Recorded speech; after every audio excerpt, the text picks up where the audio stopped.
States of America and to the republic for which it stands, one nation, under God, indivisible, with liberty and justice for all. We may need to turn the sound down a bit. We're trying. We've had some,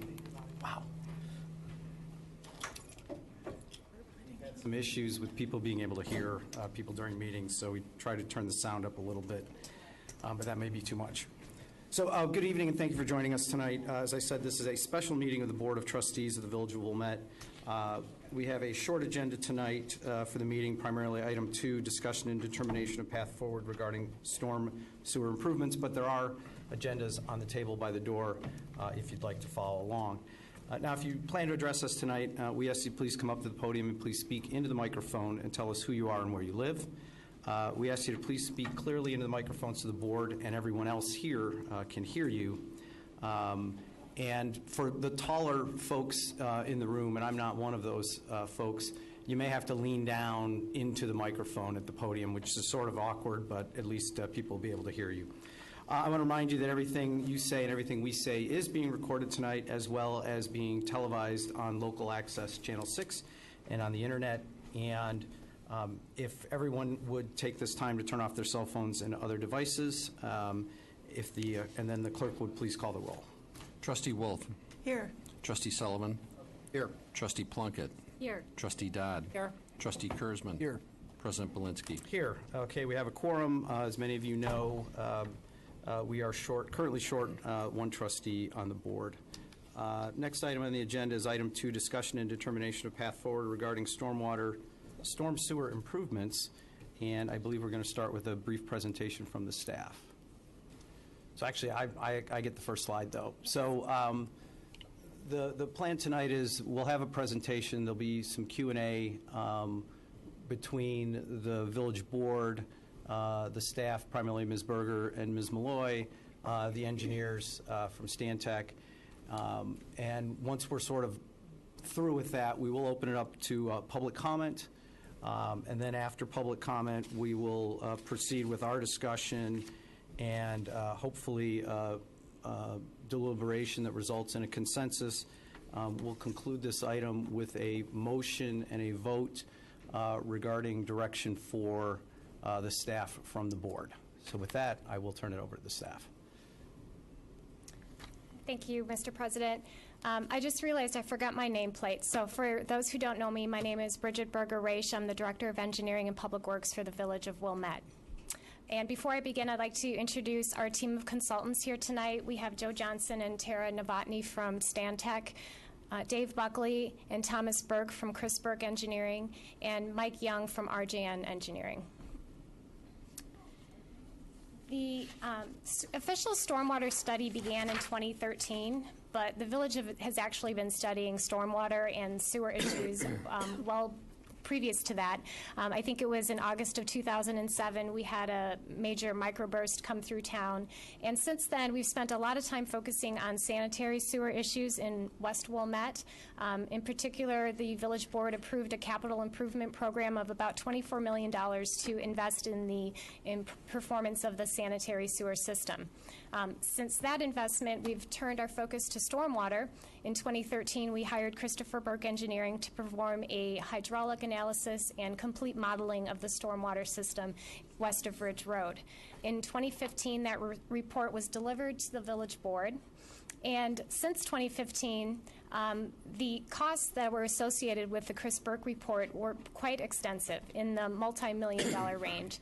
And the village board thought it would be prudent to have a second look at that Burke study. So we hired a second independent engineering consultant, Stantec, to review the technical aspects of the Chris Burke report, to review the cost estimates, and also to do just one last look at all the alternatives possible to try and mitigate flooding in West Wilmette. So the past 2 years, that's what our board has been focused on doing. We've actually had 9 different alternatives that we've been discussing, and that was narrowed down to 3 options in December. Since December, our staff has been engaging in a very robust public engagement campaign. The goal is to try and reach as many Wilmette residents as possible to really educate on everything from the problem to the process to the projects that are before you tonight. And before I talk about the alternatives a little bit, I just wanted to take a step back. And for those who might be relatively new to stormwater in West Wilmette, there is not one single reason why there's widespread flooding in West Wilmette. It's really a multi-pronged problem. Topography is a primary reason. West Wilmette basically sits in a large drainage bowl, and it's a gravity system. We rely on the pump station to pump all of that stormwater out of West Wilmette and get it to the North Branch of the Chicago River. There is no emergency overflow route for that water to drain naturally. Also, West Wilmette is very highly developed, and there's very limited open green space. The time that the stormwater system was developed, there were no comprehensive stormwater management techniques or plans to develop that system. As a result, it's undersized. It's serving what's called a 2-year storm. We're going to talk about a 10-year storm and a 100-year storm. The existing system serves a 2-year storm, which is not much more than a spring rain to fill up that system. When we look back to the Burke report and we try and quantify how big the problem is, one of the alternatives, for those of you who remember, it was alternative 2, centralized detention. When we talk about the quantity of water that we're dealing with, the centralized detention plan looked at 55 acre-feet of storage. 55 acres with 1 foot of water is the volume of water that we're talking about. It's approximately a little more than 3 Mallinckrodts filled with 1 foot of water. So some of the suggestions that came through in emails is, can't this be handled with a French drain or an improvement here or there? We're talking about massive amounts of stormwater, and that's why these projects are so large. A couple of the other notes on the slide, suggestions that were recurring from residents is, why don't you just buy the homes that flood and turn them into rain gardens or storage areas or parks? It's very expensive and it's not very effective. So the village board did take a look at that, but it didn't have a very high cost-benefit review. Green infrastructure. I mean, it was actually more expensive than the projects we're looking at now. It was, yes, Yeah, just thank you. given the value of the homes in Wilmette. Green infrastructure, and I'm sure the board will talk about this later on, will absolutely be an important component, I think, of any project moving forward. But as a standalone solution to reduce flooding in West Wilmette, unfortunately, it's not a solution that will create much relief. It can complement a future project, but not as a standalone project. And like I said, all total, there were 9 different variations that have been reduced down to the 3 that you're seeing tonight. I'm not going to go through the bullet points in the public education campaign, but I just want to note that, again, the goal was to try and reach a wide cross-section of Wilmette residents through a variety of communication channels. We want to thank all the residents who responded either via phone call or emails. We received hundreds of emails. And of course, we thank you all for being here tonight with us. There's really 4 alternatives under consideration tonight. I'm going to breeze through this slide because we'll show maps in just a moment and I can get into the details. The 3 options are sewer expansion plus neighborhood storage. We call that the hybrid option, and neighborhood storage. Of course, there's a 4th option, would be no major improvements. This map is an existing conditions map, and again, for those who've been following this project for a long time, you've seen this multiple times. A 10-year storm has a 10% probability of occurring in any given year. A 10-year storm is defined as just under 3 inches of rain in 3 hours. You can see from the map that the flooding in West Wilmette, and that's shown in the darker shaded blue areas, are pretty widespread throughout the western part of Wilmette. So it's concentrated, a little bit higher density in some neighborhoods, but it's generally spread out throughout West Wilmette. This is the map of a 100-year event. So if the village were to get a 100-year storm, which is just under 5 inches of rain in 3 hours, this is what we would expect. This is not surprising. We're not very different from any other town. No town can design conveyance improvements for a 100-year event. So I think what's important to show on this slide, or just to remind everybody of, the improvements or the stormwater projects that the board will be talking about tonight are designed for a 10-year storm or as close to a 10-year storm as we can get. It doesn't mean that because we're not designing for a 100-year storm, there won't be any benefit for storms greater than a 10-year storm.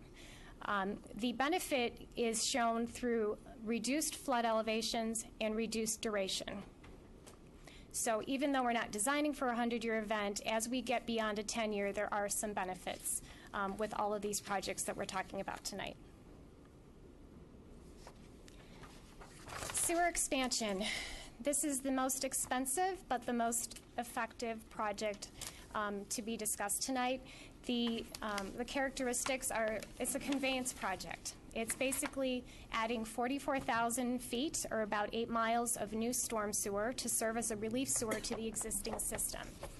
The project is very effective. If you look, there's a little bit of blue shaded area in the Skokie-Hibberd area that would still, based on the conceptual modeling that we've done, could still have some flooding.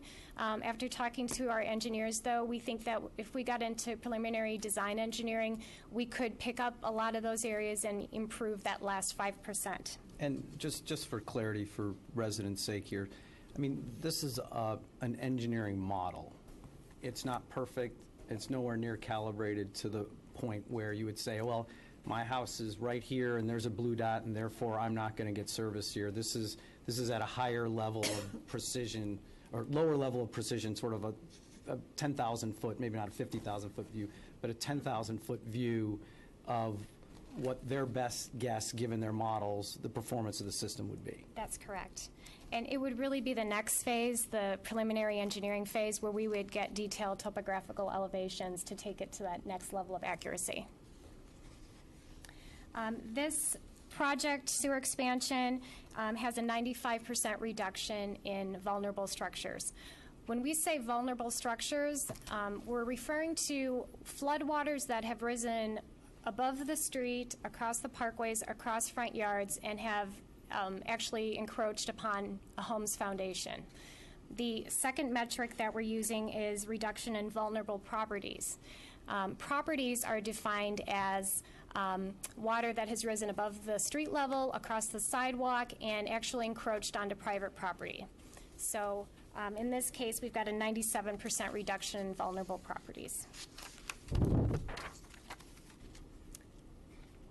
This is the hybrid option. It's a combination of options 1 and 3, sewer expansion plus neighborhood storage. The other option we just discussed was 44,000 feet of pipe. This option is 29,000 feet of pipe. The reason, and it's a little bit less expensive, it's between $70 and $80 million. It's a little bit less effective. You can see there's a little bit of shaded blue area in that central corridor between Lake and Locust and Lake and Ramona. It does add a storage area in the Kenilworth Gardens neighborhood at Thornwood Park. That's what makes this option a little bit less expensive, because we're not taking that large diameter trunk sewer down Lake Avenue.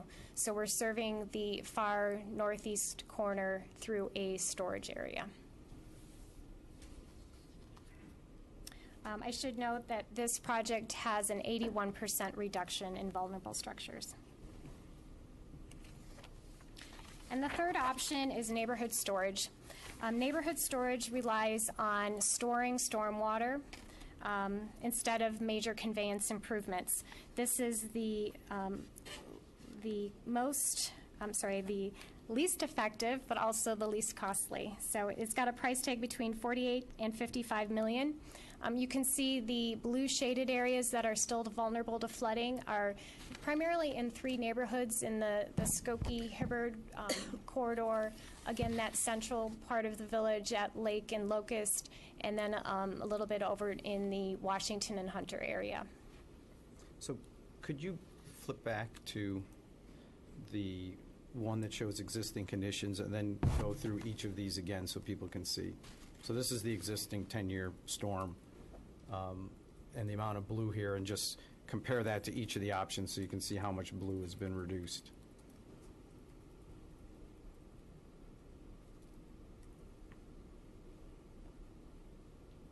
Okay, thanks.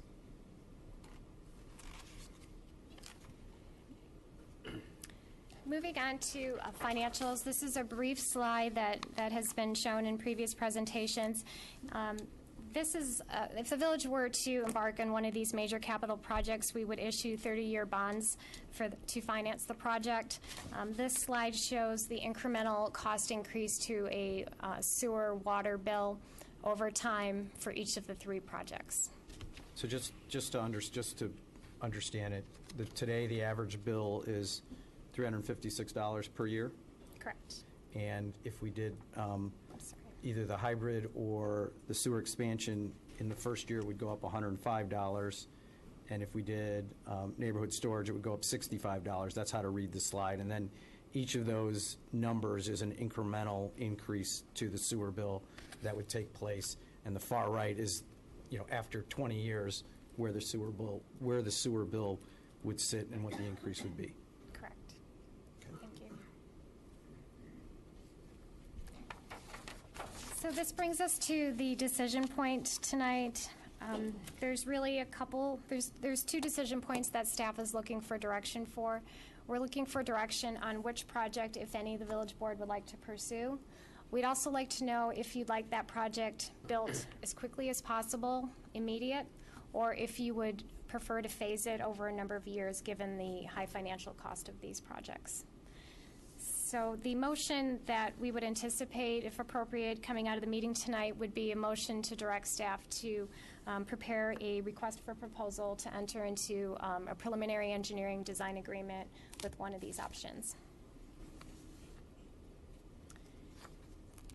The time frame, if we have a motion that comes out of this meeting, staff will begin immediately with 2 things. We will talk to the Park District. All of the options include some nature of Park District land. We will also prepare the request for proposals, which we hope to have awarded in late summer. And if all goes well, and we were very careful to put a tentative date on that, but conceivably we could be under construction a year from this fall, so fall of 2019. And depending on the tweaks that may be made to the plans, we may also have to engage the school districts, like District 39, if the Centennial storage is moved to the play fields. And I presume there are, literally maybe as many as a dozen other governmental entities or bodies where we're going to need a permit, or, the MWRD, the DNR, IEPA. I assume there's a lot of sort of intergovernmental engagement that needs to take place. That's true. And there's no doubt options 1 and 2 that require conveyance from the pump station down Lake Avenue under the expressway. Right, that's Cook County, IDOT, all those Those are the entities. most intensive. Right, okay. And to date, we haven't done much of that at all, I presume. We have not. Right, and because we really don't know what we're doing yet. That's correct. So, okay.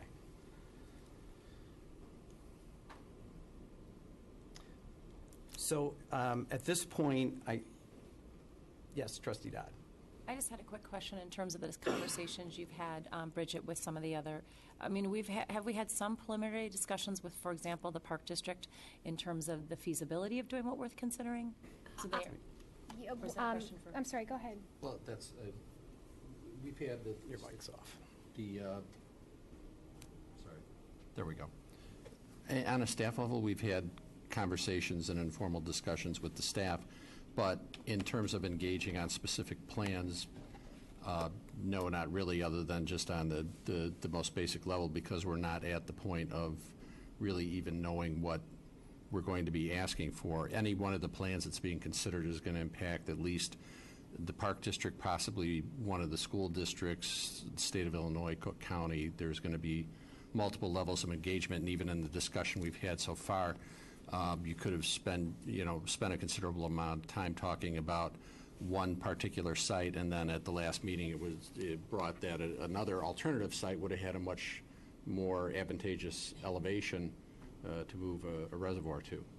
So, consistent with what we did with West Park, which was the board gave us the strategic vision, at that point, we needed to go out and engage and make that happen, and that's what we'll have to do with whoever it is that the board decides. But your engineering direction will come first, and then we'll engage with the Park District, the schools, the county, the state, or whoever else we have to engage in to find the space or facilities we need. If I may, President Belinsky, I meant to mention in the storage options, I think it's important to remind everybody that we're not talking about surface stormwater, surface storage. All of the options proposed are underground storage, so building reservoirs underneath the parks, and we fully expect that the restoration will be exactly like you would see today. If anybody's been out to West Park, you would never know there's a 5.5 million gallon reservoir underneath that ball field. And I hope the Park District would agree it functions as well, if not better, than before we started that project. I'm sorry, sir, there'll be a time for comment.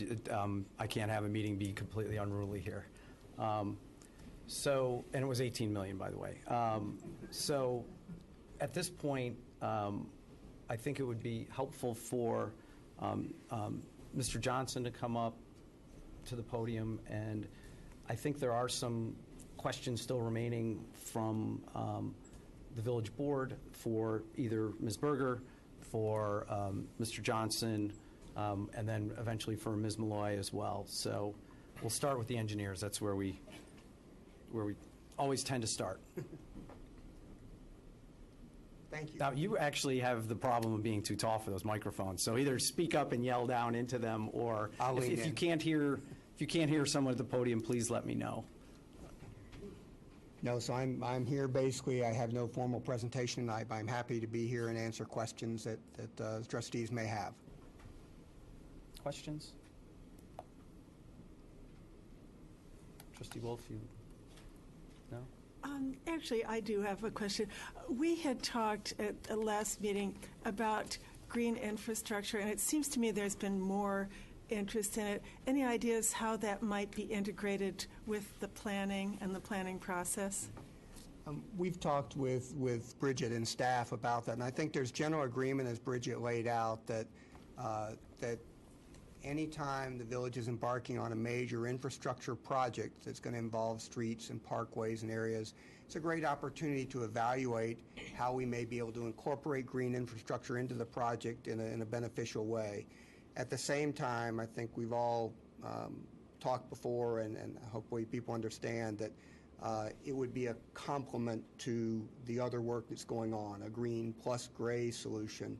In this case, because of the volume of water and the rate at which we have to deal with the water, we're not able to solve that problem entirely with green infrastructure. But I think we've heard in the open houses that there is a real interest, and again, it is an effective way to contribute to reducing stormwater issues, but it would not be a major element that would solve the flooding problem on the west side. Understood. It's I think, definitely a combination of the two.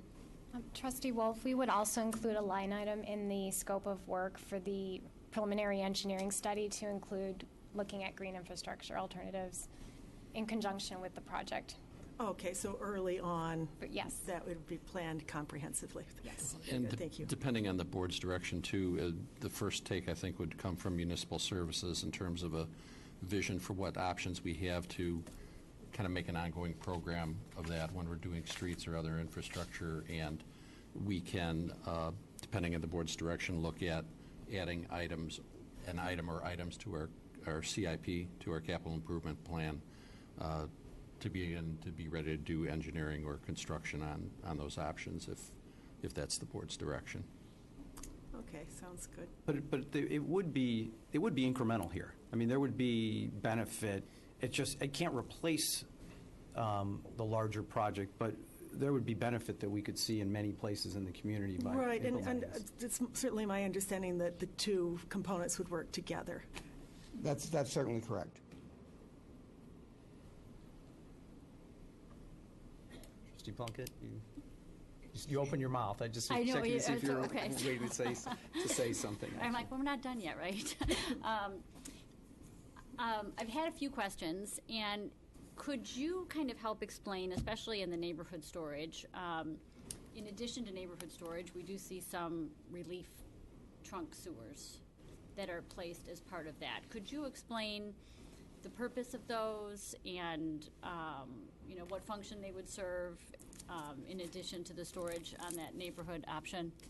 Absolutely. The flooding issues that occur on the west side of Wilmette, if you drive around, you all know the area very well.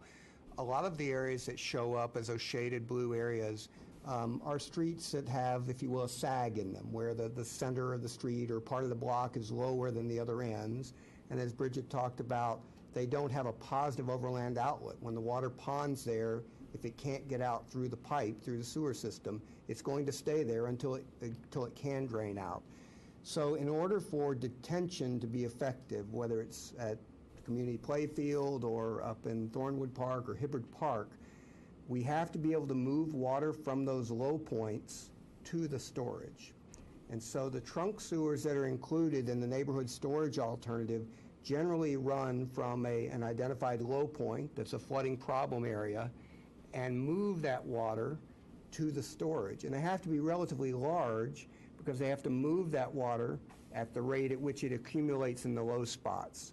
And so that is a significant cost component in the storage. Once the water is in the storage facility, then we can generally bleed it back into the system at a lower rate, and we don't have to build the big sewers downstream of the storage project. So that's, I think, one of the messages we've talked about before is storage is generally effective at reducing the costs downstream of the storage basin. We don't have to build, for example, a major trunk sewer all the way from Hunter Road and Lake out to the stormwater pumping station if we store that water effectively in the Kenilworth Gardens area.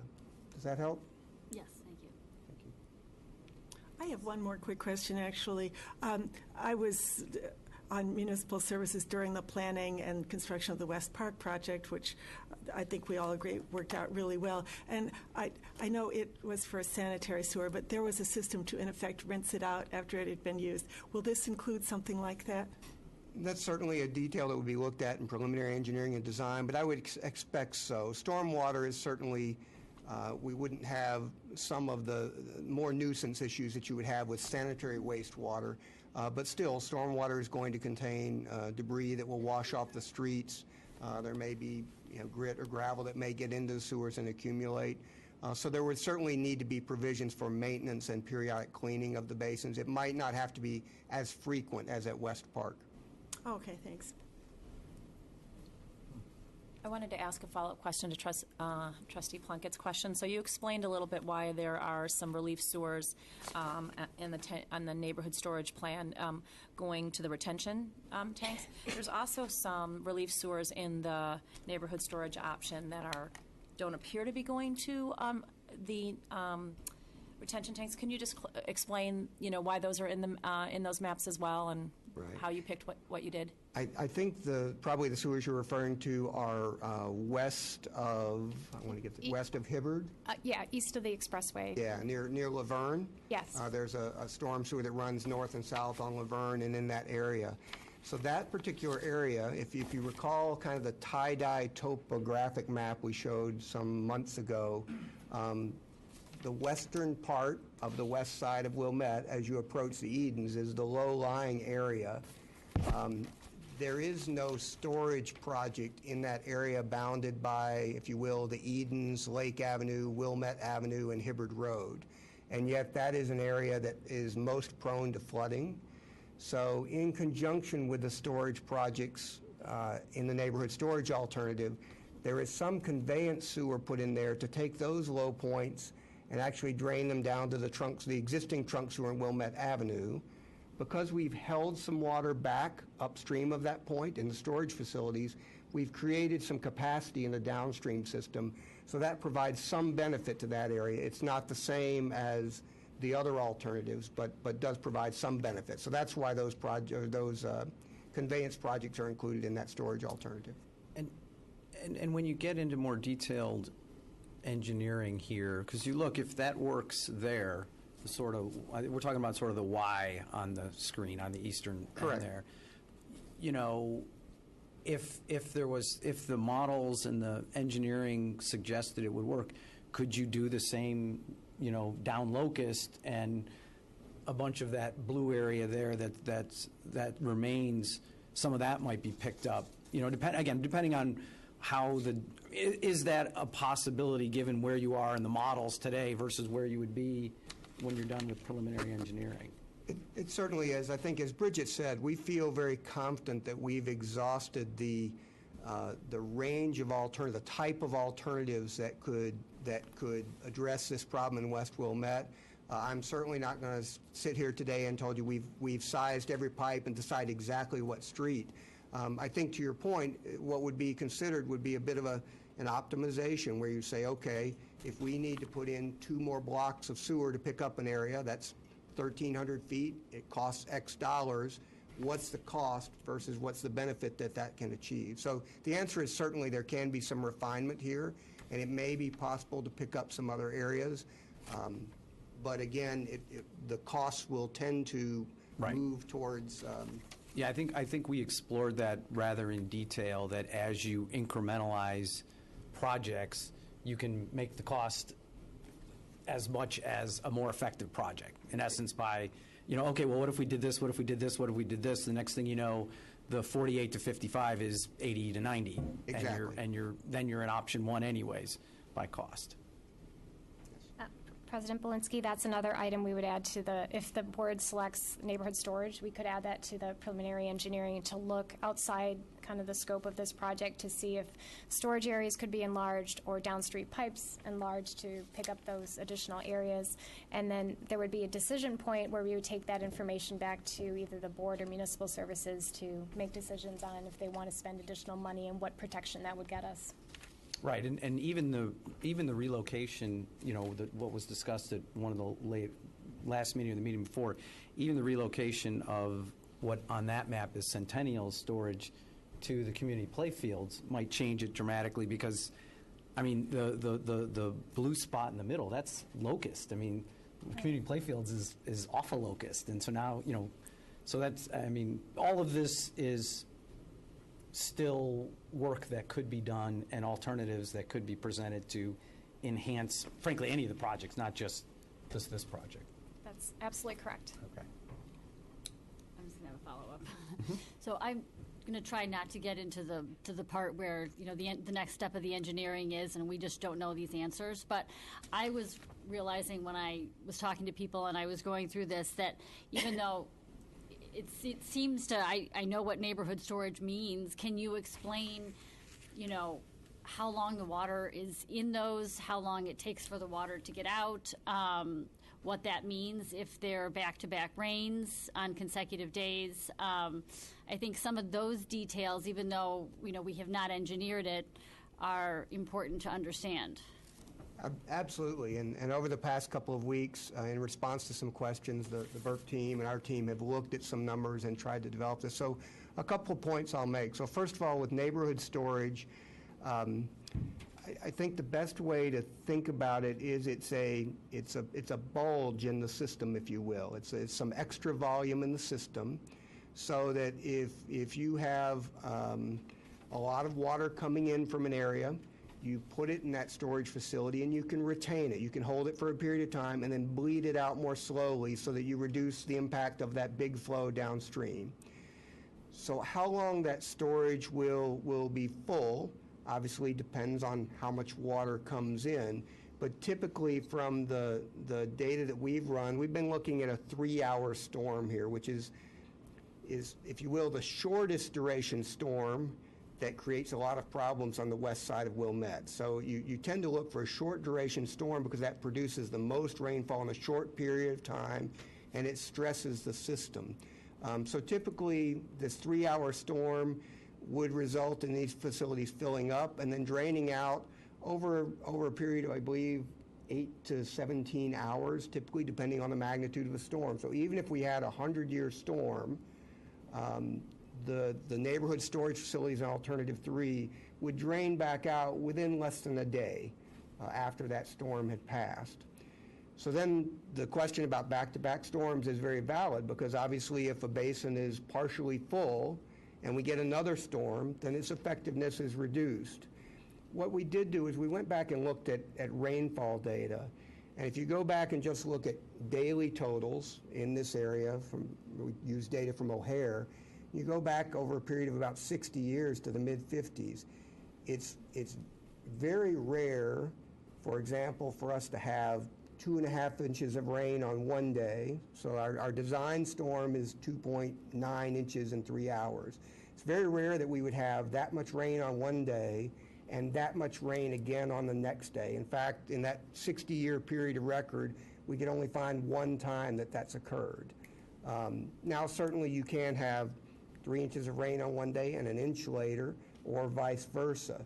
But I think in terms of a situation where we would expect these basins to be full, and then we would have another major storm on top of them, it's not to say it can't happen, but it's a relatively infrequent event that occurs. So given the fairly quick drawdown time of these and the relatively rare or low probability that we have those back-to-back storms, we don't see that as a major flaw in the alternative. Would you know the drawdown time for a 10-year storm, which is kind of what we were basing this on? Give me just a minute. See if I believe it's 9 hours. Does that sound right? 9 hours. Very good. Thank you. And that would be consistent among them, because right now they're currently modeled at about 10, they're all three like 10 to 12 acre feet. That's correct. Okay.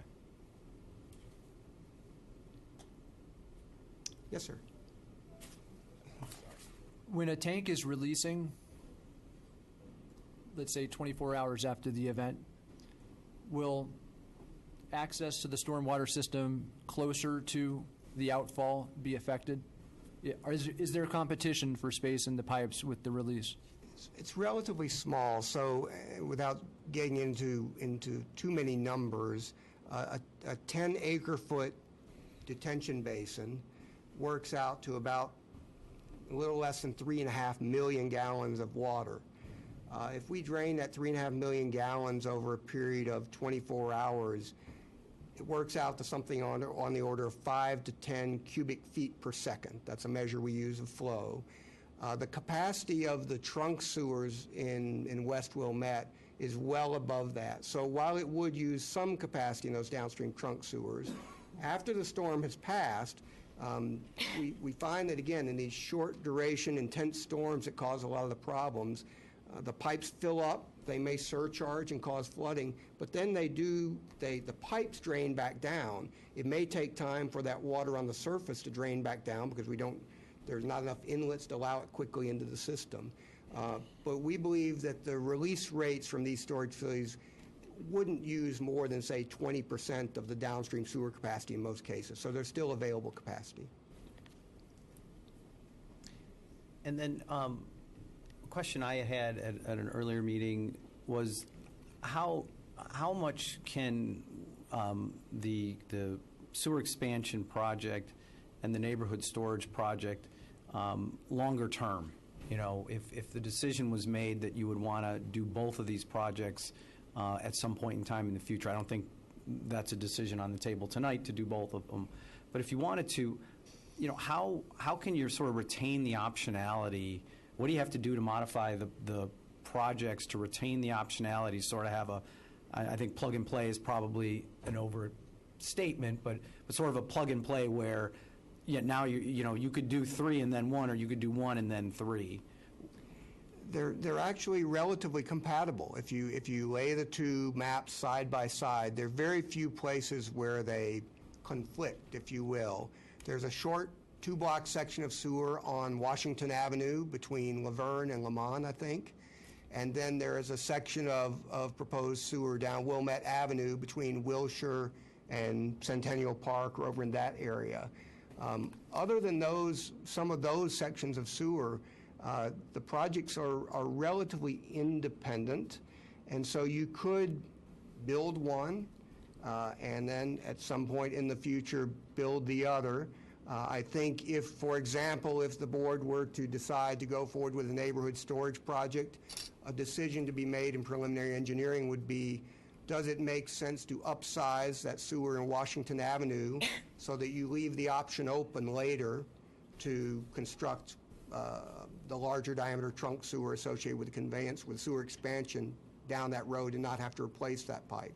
But the places where those decisions would have to be made are relatively limited. And, yeah, and I thought we had a cost number for the combined of 120 to 130 or something like that. Am I recalling that correctly? Versus the numbers here. So it's not, there is some, while not conflict, duplicity, I guess is the right word. You know, there are pipes that are in both projects that you wouldn't have to build twice. I've got that information here, President Belinsky.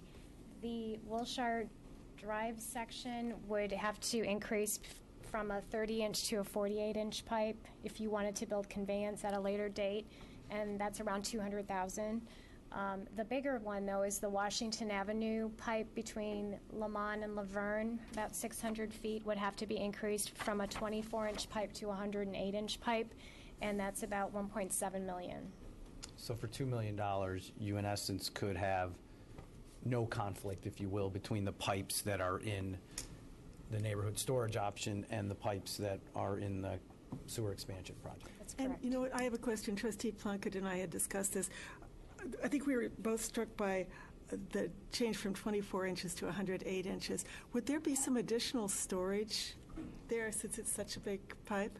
Certainly there would be. I mean, in the near term, that would be, in effect, like a small detention basin. It would not be nearly the magnitude of the 10 acre-feet that we're proposing at other park locations, but there would be some benefit from having a little bit extra storage in that area. Actually, the biggest challenge would be putting that pipe in such a way that it can actually drain, because you can imagine if we have smaller pipes upstream and downstream, you would prefer not to have a big 108-inch pipe that's sitting full of water all the time. So again, from an engineering design standpoint, there has to be a little thought given to how that's properly done. But yes, it would have some modest additional benefits in that area. Okay, thanks.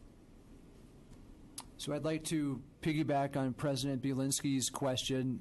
The plug-and-play concept,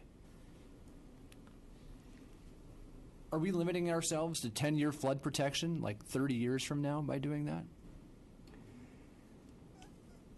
The limiting factor really for the west side of Wilmette, from a conveyance point of view, we're limited by the capacity of the stormwater pumping station. Wilmette has a stormwater pumping station that can pump over 500 cubic feet per second, right?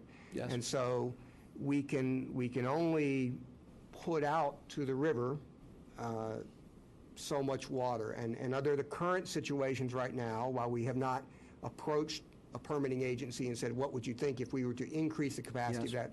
By talking, based on prior experience, I think it would be very difficult to get the capacity of that pumping station increased right now, given the other problems on the North Branch Chicago Right. River. Yeah, I do follow you on that. I guess what I'm getting at is it truly interchangeable, option 3 now, with conveyance later, to conveyance now and some sort of storage option later? And I want to make sure that we aren't just keeping it in these hypothetical discussions to 10-year flood protection. I mean, wasn't that 25 or 50-year flood protection if we combined them? I just want that confirmed for the public. Yes, there were a couple of analyses done. If we used, and this was analysis that the Burke team had done early on in their work, they had taken alternative 1, superimposed the neighborhood storage alternative onto it, and run that, and I believe it would provide between a 25 and 50-year level of protection if we built those both basically as presently as each is designed for the 10-year. You could, and so yes, you would, and that I believe, President Belinsky, the number you referred to, the $130 million, I think, is roughly the number it would cost to combine those two projects and get that 25 to 50-year level of protection. Right, in current dollars, in 2017 dollars. Correct. I want to maybe follow up on a question that Trustee Kurzman asked, or just when you look at the neighborhood storage solution and the 3 potential locations for the retention tanks, are those tanks I'm asking a little bit about the cost that goes in them, and on top of that, just are those sized based on the capacity of the location they're in, or based on the fact that we're trying to, based on the volume to serve a 10-year storm, and can those be expanded? That's So at this point, they have been, I think, and Dave, perhaps you can help me out a little bit. I think in the initial analysis, it was a combination of both. There was analysis to determine how much storage was required, but obviously to look and say how much space is available to fit that in. So, for example, if you look at the Centennial Park site, that's a very tight site. And I think the Burke team and we both looked at it. It is feasible that you could get the 10 to 12 acre feet required there. It would be a challenging project to do that and minimize impacts. On the other hand, if you go up to Thornwood Park, where you have a larger park area, certainly there is some opportunity for either changing the configuration of the storage. Obviously, the smaller the footprint, the deeper the storage has to be, and that increases the cost. May also introduce pumping into the case. But so I think the point is certainly at Thornwood, there's a fair amount of flexibility. If the Centennial site were moved over to the community play field, there's certainly more flexibility there in terms of space. So the analysis was not constrained originally, but it was taken into consideration. okay. And I was Yeah, please, Dave. sorry. If I could add, Yeah, please approach. Dave Buckley with Christopher Burke Engineering. Initially, we designed the underground storm reservoirs for the 10-year storm to keep that volume below the street elevation. So those basins all drain by gravity. If we were to move to a pump option, which would have to be pump evacuated following all storms, we could definitely lower those basins in the future if you wanted to. But there's cost associated with switching from gravity to a pump alternative. Yes. Yeah, I think where I was going with my question a little bit was just, and I don't know that I'm going to articulate this very well, but there's, we continue to think about these areas that are not served as well in the neighborhood storage, and we've talked about a little bit just, hopefully in the more detailed design, we can look at those and see what we could accomplish. And I was just asking if we got to that point and realized with a little bit more conveyance and I was just trying to understand, and if those tanks were larger, not to completely solve it. That's where I was kind of going a little bit. So, Well, I mean, and to your point, if you move from Centennial to some site on the community playfields, you're awfully close to a bunch of the underserved. You've moved the storage closer to some of the underserved areas. Now that may have an impact on areas that are served, that are shown as served here, and they may be underserved now. But if you had more space, and could you pick up a little bit more that way? Obviously, you're talking cost too, but right. Is it a good trade at that point in time? Got another area somewhat close to another. That's where I was kind of going. Right. That's where I was trying to understand, like, what's the cost? You know what I mean? And if it could be a little bit bigger. Again, we keep coming back to, at some point, we're trying to, we keep increasing the cost a little bit to solve, a larger scale problem in some of these areas. But okay. And I think because we discussed this at our last meeting, we understand why we're now talking about possibly the community playfields instead of Centennial, but I think it would be helpful because the marketing materials all say Centennial. If you could just explain again why we are now discussing a different park and what the benefits might be of that as opposed to Centennial. Yes, so a question had come up at one of the open houses, and we went back and looked a little bit, and certainly, as Dave mentioned, there's a lot of flexibility with storage because we have the ability, if we have to go deeper and pump. But I think people are familiar with the Centennial Park site. Certainly there is the prairie there that is a resource and for the community. And so the available space there for a major construction project, and the village has been through an underground storage project in West Park. The Centennial Park site is a constrained site. It would be tight to work there. And it's not to say it's not feasible, but obviously the more difficult it is, that tends to drive the cost up. One of the other considerations is just the ground elevation there is higher, at Centennial Park than in, for example, the play field just north of Meadow Drive. And so the water that we're storing wants to seek its own level. So the higher the natural ground is, that means we would have to dig down deeper to actually get to our storage volume. That, again, increases the cost. The flip side is that the area in Community Playfield that would be probably the most convenient for this is not terribly accessible. And so there are pros and cons to both sites, but that was the rationale when we did look at it. There are some challenges, certainly, with the Centennial Park site, and I think we had talked and said, as the village moves, if this were an alternative they were looking at, as they move into preliminary design, that would certainly be an important issue to look at in terms of which is the preferred site and which is the most cost-effective site for the village. Further questions for Mr. Johnson? I have some questions for Bridget, but no. Okay. I don't know. We can ask Bridget questions as well. So first of all, Bridget, it's really helpful that you explained just to some of the residents just what the storage would look like, that it would be underground and things like that, because I do think there was some confusion. There's been a couple other questions that have come up that residents have given to us through email that I'd just like you to address. So one is, can you explain what an individual resident could do on their property, on their private property, to resolve this, their own storage problem, if any, in terms of kind of what we're talking about and what it is that a particular resident could do? Sure, absolutely.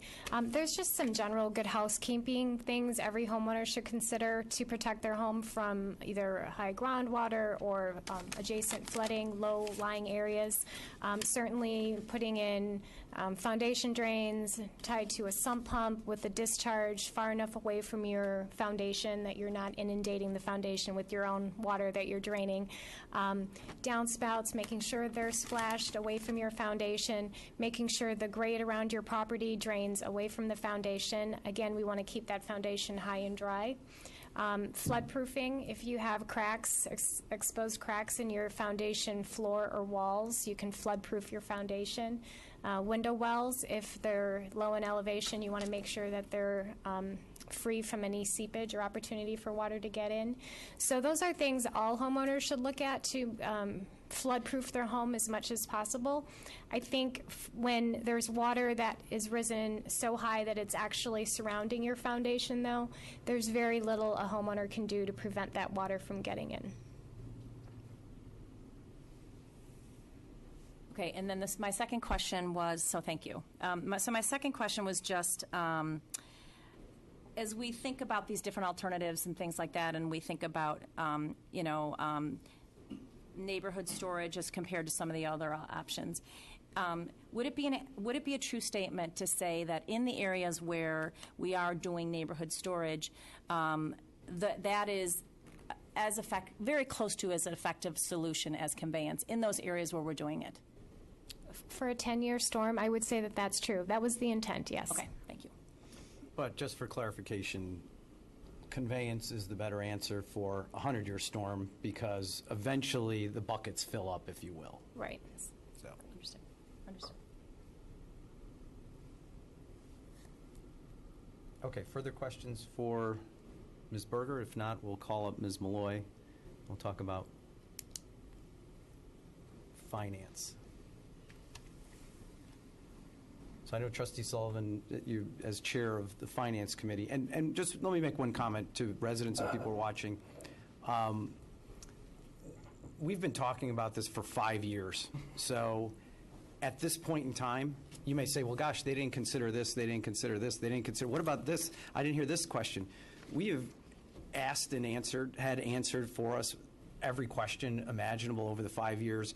And the primary purpose of this meeting is for the board to come to a determination. So to rehash 5 years worth of conversations and 5 years worth of presentations, we'll be at 3 in the morning before I ask you if you have any thoughts from the public.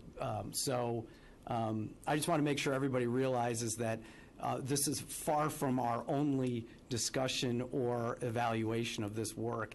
And so if it feels like we didn't cover everything, that's true, but it's been covered before. So now I'll proceed back welcome, Ms. Malloy. Thank you for joining us tonight. So I know Trustee Sullivan and you have been talking about numbers. And Trustee Sullivan, for those of you who don't know, is chair of the Finance Committee, and Ms. Malloy is the village's finance director, so they're the right people to be talking about numbers. So maybe in the interest of time, it would be. Melinda, would you speak up? Just, sorry. Sure, I'm there's short a- enough, so Yes. I don't have to bend. So I'll talk up a little bit more. So the chart that's in front of us, again, to President Belinsky's comments that he just had, we have gone through extensive discussions about iterations in terms of the different projects and what the potential costs might be.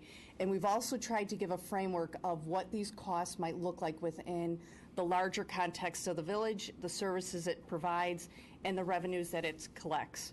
So on this slide here, we are simply focused in on the different projects that we've talked about and what the potential impact could be to a median sewer bill over time. But if we step back for a moment, in previous presentations, we've talked about the village's overall services and what cost would be given the same sort of time frame that we're talking about with these projects that we've put in place. I'm just going to lay that as the groundwork, and then I open it up for questions and discussions from the trustees. And do you have this slide that we put together, the financial forecast? I do, and I believe it's going to be here as well, so we can start talking, and I'll see if I can find it. Where I'm going on this and where Ms. Malloy and Mr. Brayman put together was taking a step back on, the specific project and the cost, but holistically, what we have in front of us as a village, or where, and really wanted to start from the current state and talk through, when we approved this year's budget, we approved a tax increase of 3.95%. Sorry, we approved that at 3.95%. Tax increase to all residents, and that equated, on a dollar standpoint, we needed to raise about $690,000, and that was broken down in three things: the general operations, debt service, and the pensions. And this is a hard slide to read, but when we took back and said, okay, and at the end of the day, even with that tax increase, we're still dipping into our reserves. You are correct. So, where I wanted to make sure and have the discussion was, the village obviously has done exceptionally well coming out of the recession. And there is a vibrancy that we're seeing, and we're seeing mainly the two numbers that are increasing from our revenue standpoint outside of the property tax are sales and permits. Correct. And permits is going up because we've had some development over the last few years, averaging $2 million, but the bulk of where we're exceeding on permits are the non-recurring development fees that we're getting. Yes, it is development. And that's for people, understand, that's people investing in their homes primarily, right? Correct. Correct. Right. And we've seen a spike in the last couple of years. We've been fortunate that people are either doing new construction or remodels, and that's where we've seen a rebound on that permit side. The sales tax is one that 2017 was our high year. I think actually I know the number, 5.9 million, if I'm right? That sounds correct. And we budgeted the same thing this year. But where I wanted to start to look at, and I'm going to take the top line and really, actually, and I'm going into the threats. This year going in, we already know we've lost a major sales tax contributor in Imperial Motors closing. That is correct. And we budgeted that for. Yes. We've all been public, and it's been released that Carson's is going to be leaving, and I know we can't talk about the dollar amount, but they're probably in the top 5 of the contributor, or top 10 of contributors of sales tax for the village, and whatever we can say legally, but they're one of our significant contributors. Yeah, and let's stick with one of our significant contributors. We're losing that. Yes. So we're losing a major sales contributor. You are correct. So where else are we going to make up for that sales tax loss? Do we have anything coming in to make up from that revenue? In terms of any new additional revenue source or anything else like that? No, we don't. Okay. The other part I looked at, and the two that have been the most concerning to me, have been the debt service, because we did do a tax increase of that, or we had to do the tax. I think that it was about 1.5%, raised $250,000. Our total debt today in the village is $83 million. That's correct. And our debt service on that annually is? Roughly around $8 million. $8 million. We've structured that the bulk of that amortization of that debt is coming off in the next 10 years. So we got to pay about $51 million in principal plus the interest cost, and that's Correct. And we're at the highest quality. What other projects do we have outside of sewers that are going to impact our debt load? So if we look at the slide here, although to your point right now, I'm trying to see if I could get it larger, but the items that we have discussed in our previous presentations are, number one, we have significant investments to make in our water plant, and that's to the tune of about $25 million. And we also have an aged police station that we have talked about now for a considerable amount of time. Again, that's another $20 to $25 million project that we are looking at as well.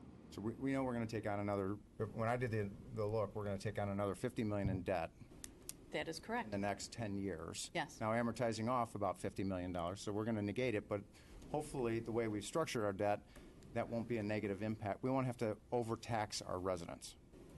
That's, okay, so that is one of the things that as we've talked about these items and we've looked about how we can best mitigate negative impacts, we have done it through the lens of as we are rolling off debt and as that is occurring, how can we then put in place the debt that we would need to afford to do these other projects that you're referring to. Right. So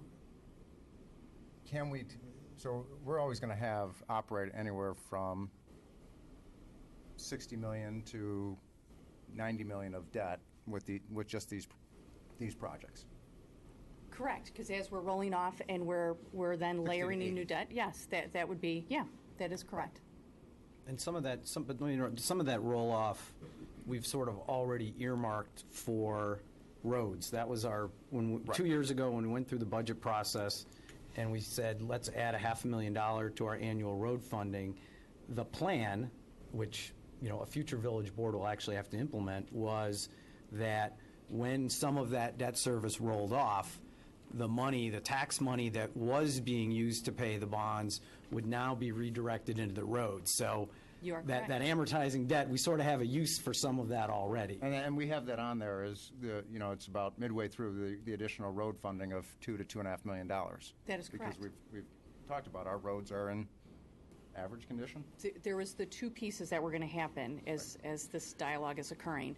One part of the rolling off debt service was going to go to service the debt service on a new police station. The Right. other portion was going to go to get us to a level of a road program that the board felt comfortable was going to bring our roads up to a level that we thought was something that was acceptable. So where I'm going is if we had $50 million to $100 million of debt, we're going to add on anywhere from an additional $3 million of debt service to, if we do the $100 million, $6 million of debt service. And our total debt, if we do that, will range anywhere from, at the high end would be about $160 million of debt.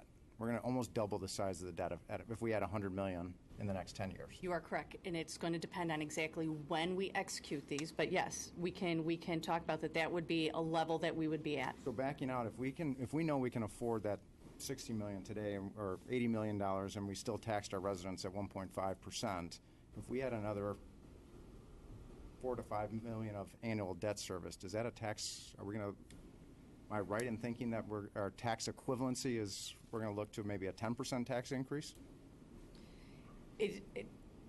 Yes. Could it be at that level? Absolutely. And again, it sort of depends on when we do the issuance, how we do this over time, when the spending is going to need to occur, what rates are at any particular time. So do I think that that's an outside figure to sort of thumb mark or to sort of think? No, I think that's okay. That's okay. We So can't let me- say let me- definitively let me make because sure we I have a underst- lot of variables. Let me make sure I understood the question and everybody in the room understands the question. The costs associated with this incremental debt, which we're talking about maybe being the sewer fee, maybe being a stormwater utility fee, however it's paid back, is the equivalent of around a 10% property tax increase. Yes. Is that what you guys are saying? Yes. Okay. And trying to look at it just in terms of the property tax realm. But property tax itself would not go up that much in order to preserve our bond rating, correct? Depends on how we get paid. So Yeah. it's portion of what the levy would be. And then the other thing I'm going to say, this is just so that we can sort of, again, put a framework around what the cost would be. I would not advocate that we do this issuance on our property tax levy for the reasons that we've discussed before. Right. But this is, again, a for framework people to understand Yes. what this means. Well, Yes. And that's part of it, because we talk about, and we have up here a 3% water increase rate. We talk about the sewer bill, but trying to put it holistically together, it's a big increase. We're going to make Wilmette very expensive, no matter which one of these projects, because we already have a lot to do outside of the project in general. Yes, the costs to these are significant, yes. And then, the last piece, and I'll get right to it, is the pensions. And people have known our pensions, there was a big piece that was another 1.5%, roughly over $200,000. Our pensions, we have the state mandate to be 90% funded by 2040. You are correct. We've set a village that we're going to be fully funded by 2040. They go up every year by on average, $200,000. We can only afford $4.7 million, if I did the calculations correctly, to fund the pensions, but 5 years from now, that bill's $5.5 million. You're correct. So that's a difference, again, where I'm trying to do the tax equivalency. We're still going to, what is that? If I'm doing the math quickly, that's about $800,000. Do we pass that on? Is that a 3% tax increase? Is there a way to figure that out? Don't we know what a 1% property tax increase is equivalent to?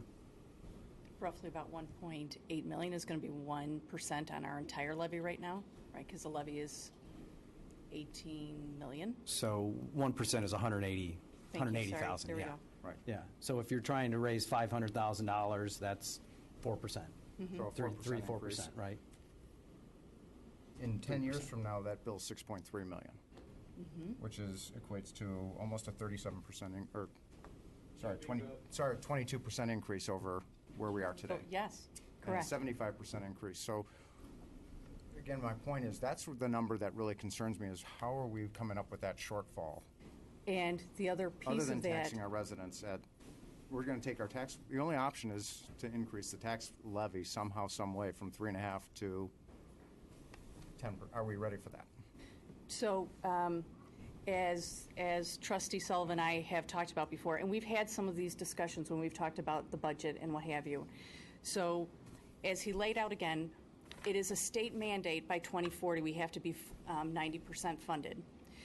We know that in terms of that ramp up that it is going to take for us to get there is going to be steep. It is assuming right now a 7.25% interest rate return. So that's one of the other variables that folks need to think about. So as we're having this discussion about currently right now, that's what we're modeling in terms of what our contribution would need to be to get to that level. It is about a $200,000 annual increase, assuming we always hit those return numbers. And the rest of the model kind of works the same. That's why there's an actuary report that's done to take a look at this. So when we're talking about a 4% increase that it would take in terms of the tax increase, that is what we've modeled as we have. If you think of it in the budget book, we have a schedule to show you what we think future tax levies would look like. We have the pension piece in there, and it's done at this particular rate. And it's showing you then the growth that the tax levy is going to have over time in order for us to be able to attain those funding levels that we're going to be required to do. So, and that's the point, and that, especially in that top section there of what we know, we have purposely structured our debt, the $83 million, to manage through the water improvements, which we have to make the improvements in our water plant, and the police station has been, neglected for a long period of time. We need a new police station. So the police station has been We can manage that yeah. today without a significant increase to our residents, other than passing on the water. The water fee will have to make those improvements. The pensions there's nothing we can do about that. The water fund, which is the water fund debt service, which is driving a large piece of our debt. It's not the largest piece. Water and sewer are actually the largest piece of our debt service component. There's 3 pieces to it. The water fund debt service was structured in such a way as to match the contract that we had in place with Glenview. So at the time that those bonds were issued, we made sure that there was no levy that went beyond that contract because you wanted to make sure that you could justify the revenue was going to be there to make those debt service payments. We have extended that contract, but again, even as we do future water service projects, we would again be mindful of the contract that we have in place and not extend a debt service levy beyond that either. I'm just letting you know what are the other constraining factors. That's why we see that there's a significant amount of debt rolling off in the next 10 years, because that contract was set to end at that particular time, so we had structured our debt in a way to make sure that we were able to meet our obligations if the contract wasn't extended. And then it goes into making up for that save in debt service going into the roads, as President Belinsky mentioned, and other things at the village that we're keeping up to date, but we need to address, the deferred maintenance. So that's where I still come out of how do we absorb the 50, and I know we'll talk about this later, another 50 to 100 million on top of that, knowing all of those expenses. And then the bottom left-hand side of that, the unknowns, the other areas, New Trier District, District 39, we've all read about referendums that get passed on to the residents. I know there's not a number there, but the point is, where I'm still trying to figure out is how do we put this level of debt, whether it's 50 or 100 million, or we need to be strategic about it over time to not put us in a peril in the next 10 years. Because, and this is all of this debt factor continues to factor in at the highest quality rating, which we know that's going to be an issue, and low interest rates at 3 to 4%. Correct. So. Yeah, I mean, I think some of the comments that we received by email, and I will tell you just as a sort of personal comment, we're often in forums where we have someone from the Park District, someone from the village, and someone from the library, and someone from the schools. And oftentimes the question comes up, why can't you guys talk more and cooperate more? And when you talk to the folks that ask that question after the meeting, what they're really saying is, how come you guys all hit me with a tax increase in the very same year? And I think that's one of the concerns that we heard from the residents is, yes, this is $200 or $500 or whatever it is, but what about the $500 that District 39 is going to be asking me for, and what's New Trier's next ask, and on and on and on, and those are some valid concerns that people have. So I don't think we can look at this decision in a vacuum without putting it into the context of the people that we're asking to pay for this are also being asked by other people to pay for other things. And in the aggregate, we could turn Wilmette into, our taxes are pretty high now. And oftentimes I've heard people lament about how hard it is to live in Wilmette, how unaffordable it is. You take someone's cost of government up by whatever percent, that's not making it more affordable for sure. Now, that said, look, we have a level of service expected from our residents. We have a quality of schools expected from our residents. We have a quality of parks that are expected by our residents, and we've got a great library. And people are willing to pay for those things, but let's not forget that it's not a never-ending pot of gold that all of our governmental entities can continue to tap. People have their limits, and how many people have had a couple on their block that their kids have graduated from high school, they've graduated from college, and they're like, I just can't afford to live here anymore. And so they move, they downsize, and it's nice to have your old neighbors hanging around for a long time. So. Yeah. And I think, the big concern is, at the top line, our expenses are outpacing our revenue. Yes. Significantly. And, and we're in good times. And just because we're in good times now, and I think the village is well-positioned, we all know that things run in cycles.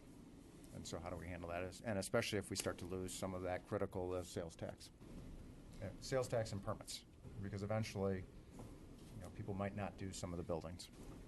Permits has been the story. It's been the golden child for the village for the last several years. And you will see that in 2017. That's going to be the same case again as we close out the year.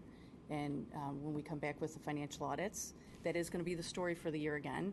We have seen that some have already come through in 2018.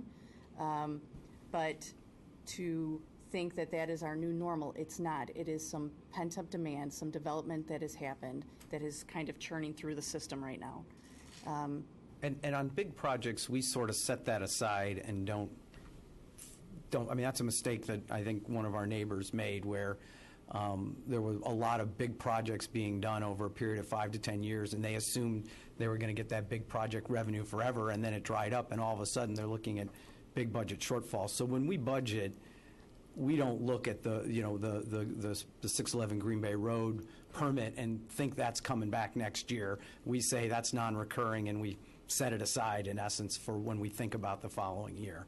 You are correct, and we do it in such a way. We have now created a fund so that we can address some of the backlog that we had in critical vehicles and such that needed to be addressed that had been put to the side for quite some time.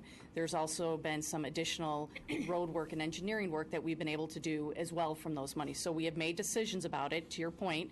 After we're done with the year and we see what those are, we have a discussion then about what is the best way for us to allocate those in such a way that we are not including them in our reoccurring operating expenses. We are doing them for one-off projects that need to get taken care of that haven't been able to, we didn't have the revenue to accomplish those in the past. Right, capital investment, basically. Absolutely. Yeah, okay. Trustee Plunkett? Of our current $83 million debt, what number is attributable to sewers? So of the 83 million, I think the total amount that is for water and sewer is about 49 million. And the sewer piece, give me just a moment. Sewer is, I believe, about 39 million of it. Oh, sorry, it's 36 million of it.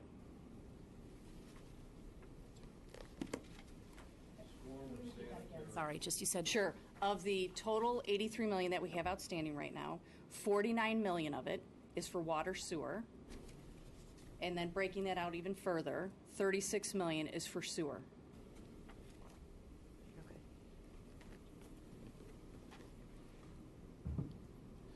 Other questions for Ms. Malloy?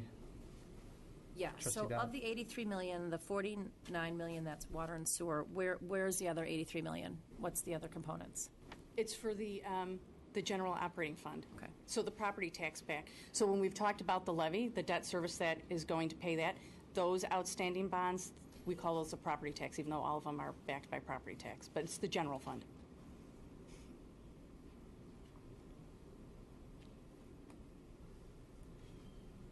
Other questions for Ms. Malloy? Other comments?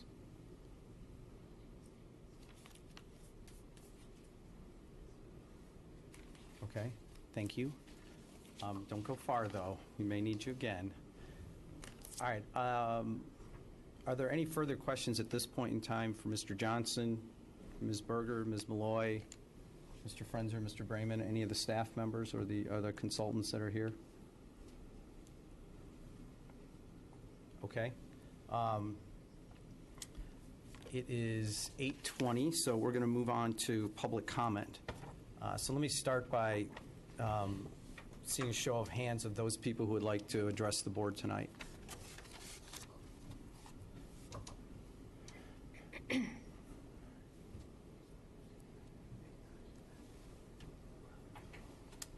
Okay. So we don't have a huge number. I'm not going to be as strict on our 3-minute time limit tonight, but I'm going to ask everybody on this side of the room who'd like to speak, please line up at the podium.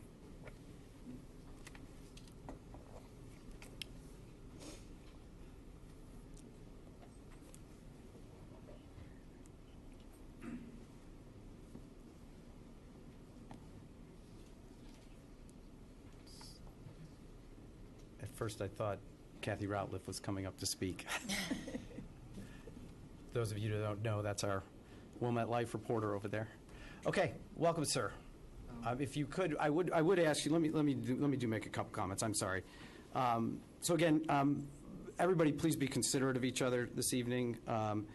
Be respectful of each other's opinion. Refrain from comments or otherwise, making noise unless it's your turn at the podium. No applauding, no booing, no otherwise making noise or comments when people speak. Your comments should be addressed to us and not to other people in the room. And Mr. Frenzer is going to watch the clock, but again, if we've only got 12 people that asked to speak, so please try and limit yourself to 3 minutes, but we're not going to be quite as deliberate on it, given the number of people. So welcome, sir. Apologize for making you wait and listening to me. Hi, I'm Ben Tolsky. Can you hear me?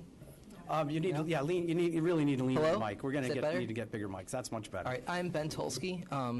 So I really have two issues with this project, and one is we're looking at 10-year storms and 25-year storms and 50 and 100-year storms, and that's great, except that those definitions come from the 70s. And we all know this is not the 70s. That climate change is real, it's happening, and these 10-year storms happen maybe every other year, and going forward, it'll probably be every single year, because that's just the rate things are going, and probably get worse after that. It'll be twice a year at that point.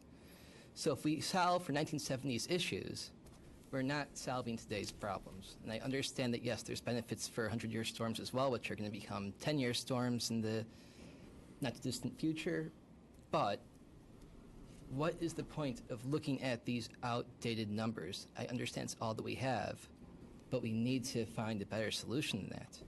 And what you brought up today is, what if we combine plans 1 and 3, make a hybrid plan, can make it for like a 50-year storm?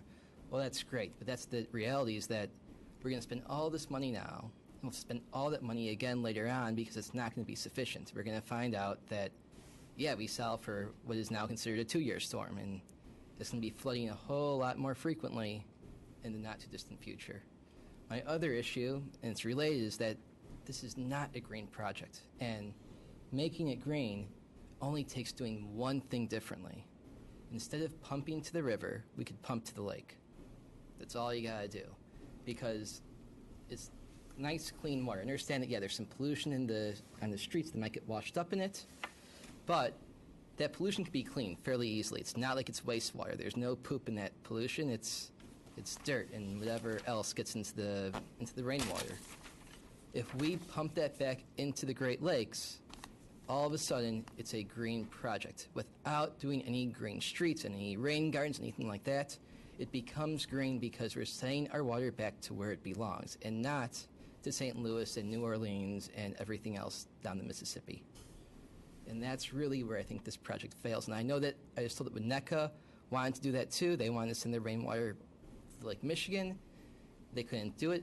It seems like, boy, if we worked with Winnetka, if we worked maybe with, Ken Ellsworth is in between us, it seems like there's probably enough areas that would be willing to do it. There's got to be an economy to scale. And obviously we can't dam the river. That's beyond Wilmot's control. That'd be the best solution, is dam the river and send the water back to where it belongs. But we got to keep our water in the Great Lakes. I mean, look at Cape Town. We're not in that kind of situation yet, but if we drain the lake and we continue to send more water away from the lake, eventually we'll become a Cape Town, and we do not want to do that. So that's what I wanted to say. Okay, thank you, sir. You missed our Park District discussion. You were late here today. Yes, and I apologize for that. No, that's okay. Because my question is directly related to that, and I don't know. My name is Robert Pelleton, and I'm a Park District Commissioner. But speaking tonight as a resident, speaking right? as an individual, not representing the Park District at all. But I am very curious about when and how the Village Board is going to talk to the Park District about their plans to use Park District's facilities for storage, because we haven't had those discussions yet. And you missed that. We talked all about it. Did you? Yes, Yeah? we did. I'm very sorry, Ben.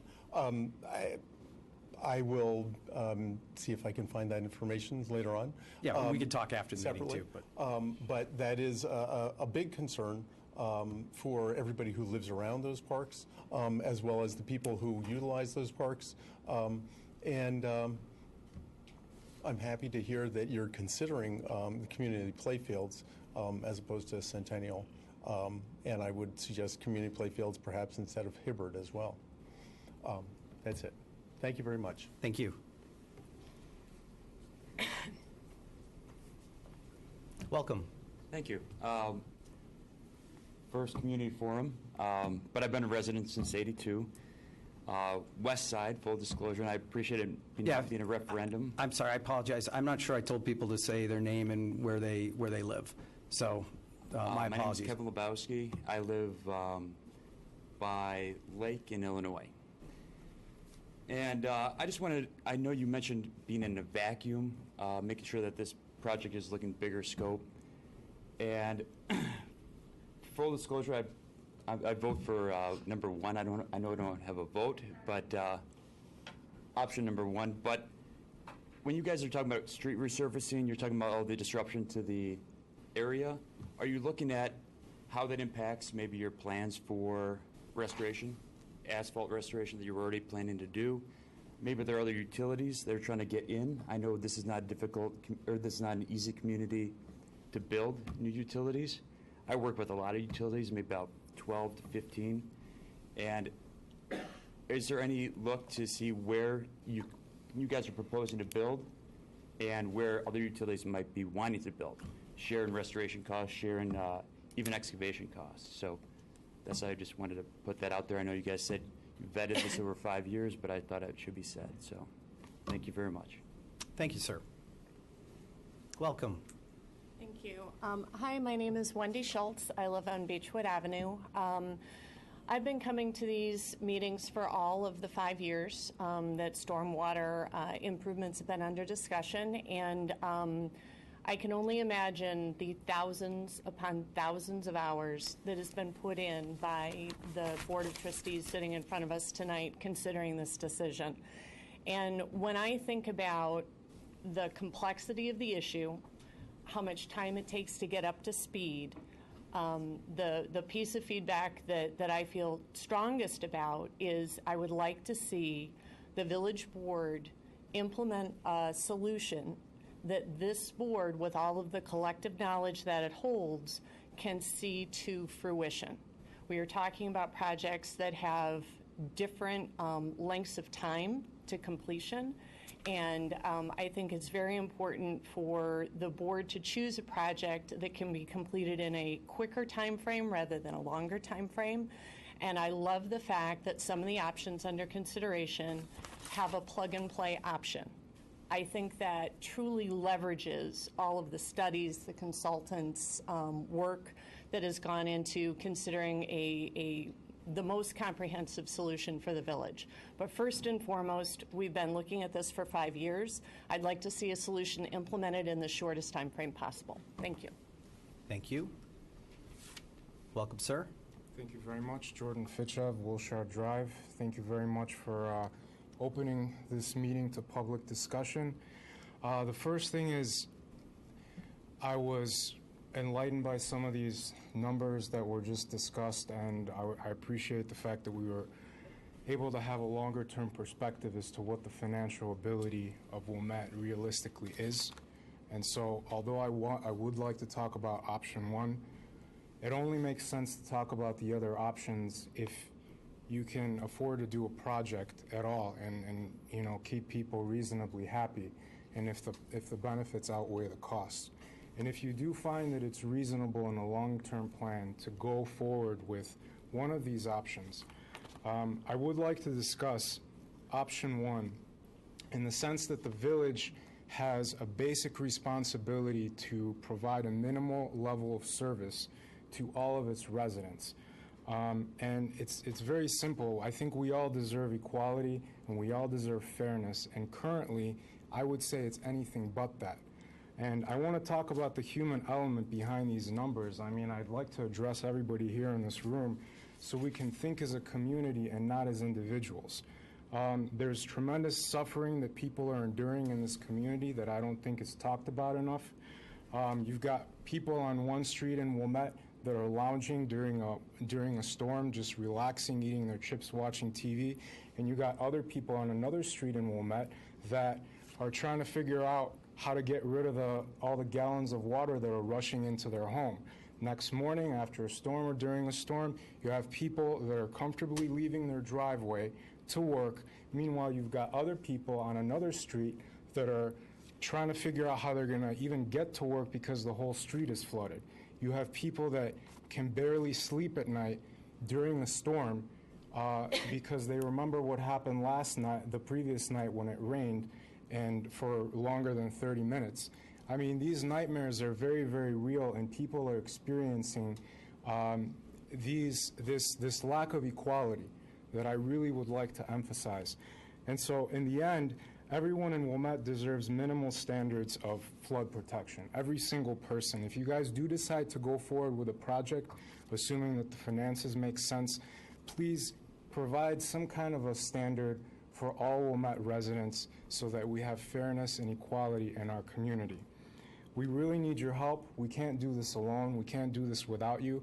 I know people within entire neighborhoods that have invested tens of thousands of dollars in flood protection, in check valves, and so the backup protection. And these measures are virtually ineffective against a more significant storm. These storms are happening more and more frequently with greater and greater intensity.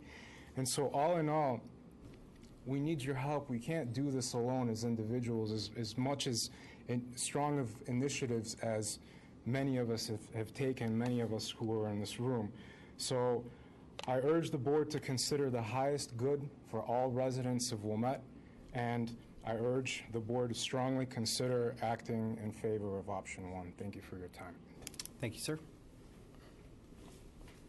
Welcome, ma'am. Hi, I'm Davida Frochter. I'm Central in Laverne, and we've been residents.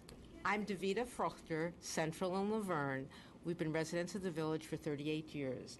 I've been at almost every single one of these meetings since you started discussing this option. I want to say ditto to the gentleman who just preceded me. I know exactly how he feels. I realize it's a lot of money to vote for option 1, but if you think of today's dollars, if you got to come back and do it a little bit later, it's going to cost even more in dollars years down the road. So to do the best protection for the most number of people now really would be what makes sense to do. We've lived through lots and lots of floods. I know I have double sets of flood control systems, and I'm also one that can't sleep at night thinking what is going to happen. And I'm not alone. There's a lot of people on the west side of Wilmette that feel the exact same way. Storage units, yeah, will help some places, but it's not going to help the most amount of people. And since we are a village, we have to work together. We have to think about everybody, not just a small amount. So please consider hard and fast, and please think about option number 1. Thank you. Thank you, ma'am. Welcome. Hi, I'm Lisa Berganza. I live on Washington Street between Hunter and Ridge, in an area of significant flooding. And I'll save everybody some time. I agree very much with what the last 2 speakers have said. So that's all I wanted to say. Thank you for your brevity. Welcome, sir. Hi, I'm Chuck Garrett. I live in Kenilworth Gardens. In Section A of your map of the flood area, I live on Kenilworth, and I want a solution. I want you to spend our money, your money and my money, very, very wisely, and thus I want you to take into consideration all of these aspects. One of the things that has concerned me most is that we have a problem to solve. The problem that I have seen on my street has been flooding of basements from backup of the sewer system up through floor drains in the basement. This is not stormwater other than infiltration into the sanitary sewer. My street in 92, is that correct, had a new sanitary sewer put down the middle of it. We didn't have the money to repave it in concrete, so it was redone in asphalt, and it's broken down, but that's beside the point. In the storm since, the 2007 storm, it's going forward, when we had the microburst that cost us a life, sent trees falling down, those were showers that were training basically on Wilmette. Historically, the data that you looked at from O'Hare in the 60-year time period does not reflect the training of those thunderstorms that happened in our neighborhood. So we had a much worse flood in here than what we have from data sets that we can grab. I want you to spend the money wisely, but if storm sewer relief were to be the direct answer, then we would not have cross-contamination with sanitary. I know we're on the west side, we're supposed to be running separate, but it's the sanitary that is backing up in several of my neighbors' houses. I happen to have a basement that's not dug quite as deep. The paperwork that we talked about in here, or excuse me, on your website, talks about standpipes. That's again addressing a sanitary problem. We have to figure out, what are we really going to fix? Is it truly storm, or is it a combination of storm and sanitary? And can we do it correctly? As training as an engineer, I would opt toward the decision of option one. But is this going to be enough? And where does professional liability, errors and omissions fall on the engineers that design this? And as a resident, when my next door neighbor's basement or my basement floods again, and I've just paid you $20,000, $30,000 over the time, do we have professional liability against the people that designed it and implemented it to do it correctly? Thank you for these considerations. I appreciate it. Thank you, sir. All right, so this side of the room, if you'd like to be heard, please approach.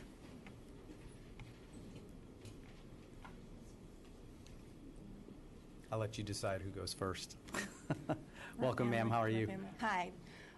Again, thank you for all the time that you've spent considering this. I'm Cheryl Katz. I live in Area E on La Crosse. I'm a 39-year Wilmette resident. I've seen all of the storms. I've lived through all of them. I'd like to be able to sleep at night when it rains. Bottom line. There are a number of things. Obviously, I want option one. If I lived in a world where my dreams came true, I guess I'd want option one with option three, because option three would hold some water from downstream and might give us more coverage, since the storms are not 10-year storms. They're a lot worse than that, if we could afford it. Mr. Sullivan, the comments you made were concerning. However, a lot of money that you depend on to run the village comes from our property values. When a flood hits Wilmette, there is no east and there is no west. There is just Wilmette, as opposed to Winnetka or Glencoe or any other North Shore community. Our reputation as a village determines our property values and whether young people want to live in our community. I have children who will not move to Wilmette. They have lived through too many floods. Multiply that across all of the people in the 39 years, and your neighbors who moved away, President Belinsky. They speak to people in social media.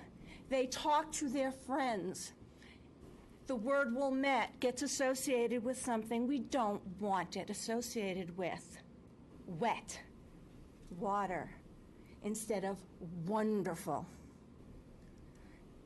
So, yes, we have tax dollars that we're spending to live here, but our revenue will go down if our property values go down. As opposed to if the headlines say, Wilmette invests in its town, is doing a top-notch, absolutely frontline property protection plan to take care of a major problem in the face of all of the weather climate changes facing. It is in the forefront of taking care of these problems.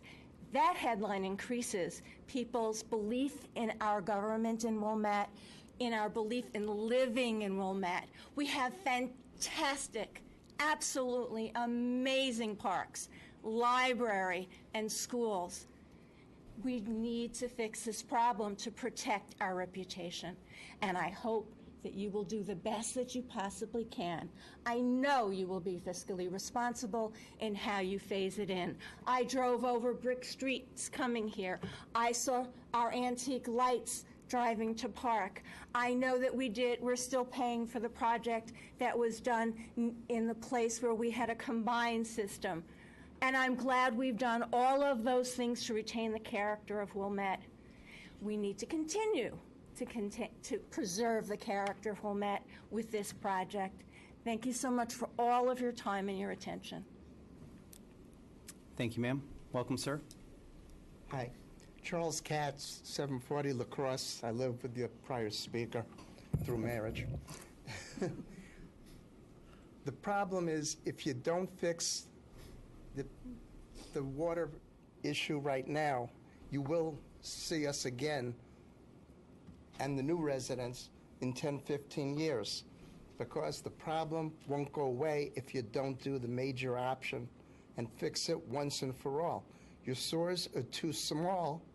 If you don't fix them, the problem doesn't go away, and we'll be back. You could buy the small size item, but you can buy the big size item, which costs less than buying 2 of the small size items. But when you run out of the small size items, you got to go back and buy the second one, and now you've paid more than if you'd bought the large size items. In addition, the price of that second item will have gone up through inflation.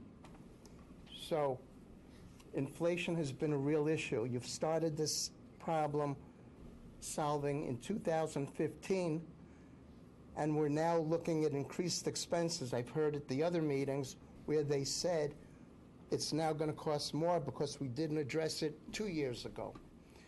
The longer you kick it down, the more the inflation is going to raise the price. And not doing anything sufficiently to solve the problem brings you back later on at an even bigger price, because you now have to do more work on top of what you've already done. Put a Band-Aid on a broken leg, you don't fix the broken leg. And the broken leg will not heal properly, then you have to go back and redo it and fix it again. You have to solve the problem. You look at the pictures up there of the village with the blue areas, and you look at the 10-year storm, there's a lot of the west side that is impacted by it. And if you look at the area bounded by La Crosse, by Hibbard and the highway, and Lake and Wilmette, there's limited access to it because you can't get in from Lake Avenue. There's a divider there that prevents cars from going down. So they have to come around through either Wilmette Avenue or up through Central. When the water goes there, then the emergency vehicles then have to go around a longer stretch down Wilmette Avenue toward Laverne, back north, and around through La Crosse, because La Crosse is totally flooded out. And the limited access prevents the emergency vehicles from going down Lake and making a left turn to come down Laverne onto La Crosse. It's an issue because of the limited access of that particular area. And because, according to those slides, it is a major area of flooding. Bottom line is, fix the problem now.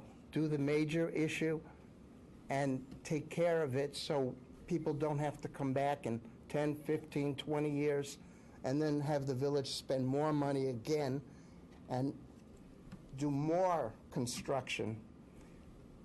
You have to solve it once and for all. Thank you. Thank you, sir. Welcome, ma'am. I apologize. 7 people raised their hand. there's 11 or 12 people in line. If I knew all those people were going to speak, no, you can speak. I'm not discouraging people from speaking, but what I'm saying is I would have only invited the first 3 rows up if I knew there were that many people that wanted to speak. So I apologize if people are standing as long as they are, but we've had some speaker creep, if you will. Welcome, ma'am. Hi, my name's Raquel Klibanoff. I live in West Wilmette, and I urge you to vote for option 1. The village has already spent over $800,000 on engineering studies by multiple engineering firms, and they all agree. Option 1 is the best plan to provide 10-year storm protection throughout the west side, which was the board's original goal. I don't know why we'd spend all that money on engineering studies and then ignore their conclusions. Providing 10-year storm protection to residents is a basic infrastructure requirement, and providing such basic infrastructure is one of the primary duties of the village as a whole. Not to do so in the face of known deficiencies would be active negligence on the part of the board and the village, and would open the village up to lawsuits. You're probably aware Farmers Insurance, hoping to recoup losses from flooded properties, already filed a lawsuit against several Chicagoland municipalities, including Wilmette. They withdrew it because the defendants could claim they were taking steps to reduce flooding and backups, exploring different options as we have been. However, if the board votes now to leave many neighborhoods unprotected with the clear knowledge that they are doing so, they're opening the village up to similar lawsuits. As a taxpayer, I really think our money should be spent on fixing the storm sewer problem, not on legal fees to defend the village for neglecting to do so. Option 1 is the best value per taxpayer dollar. The cost per property protected is competitive. The only reason options 2 and 3 are less expensive is that they fail to protect many properties. Option 1 is the most equitable solution, as it doesn't leave any Wilmette neighborhoods behind or underwater. All Wilmette taxpayers funded upgrades to East Side sewer infrastructure years ago, so that all of the East Side would have a minimum of 10 years storm protection. I'm glad that they do. We're all a community. I'm happy to pay that, because even though it doesn't affect me or my neighborhood. However, we on the west side deserve the same. Option 1 is the only plan that brings all of the west side up to the same minimum standard, 10-year storm protection, that the east side has enjoyed for years. Even the West Siders whose homes don't flood still suffer financial costs if their neighbors flood, both through higher insurance premiums and through lower selling prices on their homes, because buyers suspect that they flood even when assured that they don't. Look, we've all spent a lot of wasted time, many hours per year, waiting for the Metro trains so we can cross Green Bay Row. I swear this is relevant. This was because decades ago, when the Metro tracks were being built, the village was short-sighted and didn't want to spend the extra money to raise the tracks so they didn't interfere with traffic. We've all been paying the price of that short-sightedness for decades, so please don't make a similar mistake now. Please vote for option 1 so all of Wilmette will have adequate storm sewer infrastructure. It's the only responsible thing to do. Thank you, ma'am. Welcome. Hi, Carlene McAllister, Wilshire Drive, and I've also run a blog, Sewers of Wilmette. And I just want to thank everybody who came out tonight and to make their voices heard, and also to thank the 870 people who've reported to Wilmette their flooding issues, which I got copies of from the village. Like the gentleman said, they're going to be back at the next flood. And I want to thank the 113 requests for option 1 that was in that 400-page packet. I could be the only one who read the 400-page packet, but I'm a technical writer, so I get into that stuff. I'd also like to thank the 12 who wanted option 2, also the 2 for option 3, and I'm even thanking the 33 people who said it should go to a referendum, even though legally the board must take a vote, because they are expressing concern about the expense of it. So I feel like, we all know why we're here and we need a decision. There's some really heart-wrenching stories in that 400-page guide, and I've lived through plenty of, sending my husband for the backup generator, the kids yelling with hoses, and, trying to figure out what's going to get damaged in the storms. We're all up to multiple sump pumps and batteries. So I would just like to point out a few things, having gotten into the weeds here a bit. In terms of debt and your point about how it fits in, of course we want to consider the overall thing, but in these proposals, the village has been very careful to put sewer investment and sewer debt as part of the sewer fund. So I just think there was a misimpression possibly in the audience that debt from the East Side Relief Sewer will be rolling off, and debt from the West Park tank eventually will roll off, and this will be coming in. So the East Park, I mean, those two things weren't mentioned as, you know, things that will be retired. Also, in terms of plug and play, I love that term too. I've been in the tech industry forever, and everybody likes something that you can extend, and that leaves your option open later. But I think we've just verbally pummeled our engineers to the point where they're going to agree to anything, or almost like the, you know, we've got them on the rack. And I just... I hope you're not suggesting that our Not you. engineers are Of not, course no, not that our you, engineers Bob. aren't giving it to us straight. And so what I just want to emphasize is the big picture thing, which is just think about the big numbers. We have, in a 10-year storm, 50 to 55 acre feet of water that has no place to go. With the maximum, with the tanks, that's 30 acre feet. That's still 20 acre feet of water that we're under. So if you say, oh, can I just add pipes to the tank? Sure, you can add pipes, but the tanks are full. That's the deal. So to say that you can just keep adding to those tanks, I think Kathy Dodd possibly was trying to get at this. There's not an infinite increase to the size and capacity of those tanks. They're built and they're done. That's it. There's no way to just keep throwing water at it. Also, conveyance versus storage. People in the audience might not get the distinction, which I think President Belinsky was trying to make. Those tanks fill at a 10-year storm level, and then they are done. It's as if you had nothing. There is going to be no more help with that storm. So that 100-year situation is going to get very little benefit, and that's reflected in the extensive cost-benefit analysis. So I just want to make that point that neighborhood storage is not equivalent to conveyance. In my mind, it's essential to get the storm trunk built. First of all, there's a sketch of a storm trunk that could be partially getting some help from MWRD, which wouldn't have to run along lake, but instead could run at the edge of the golf course. I got a little confused because I couldn't figure out why the Park District would even be involved in that, but I think that is the reason. So it's such an elegant solution. If that trunk is built to the full size of the pump and the existing outflow permit, that trunk is sized to clear all of West Side Wilmette, regardless of the storage. So if the board can't see their way to financing the entire option one tonight, I think you're fooling yourself if you think that the three storage options are expandable. They are not. They are only going to give coverage to many of the people sitting here if you add the storm trunk, and I think that is a huge expense to add on later. If you really can't do option one, which I don't see why not, then you should go to option two so you at least have the full-size trunk and could conceivably keep adding on to it the exact same way the East Side had a trunk that will be added on with Central Avenue if that project gets approved. So thank you very much, Bob, for allowing me to complete my entire spiel. You're welcome. Thank you for joining us tonight. If anyone who wants to speak, I encourage you to come up.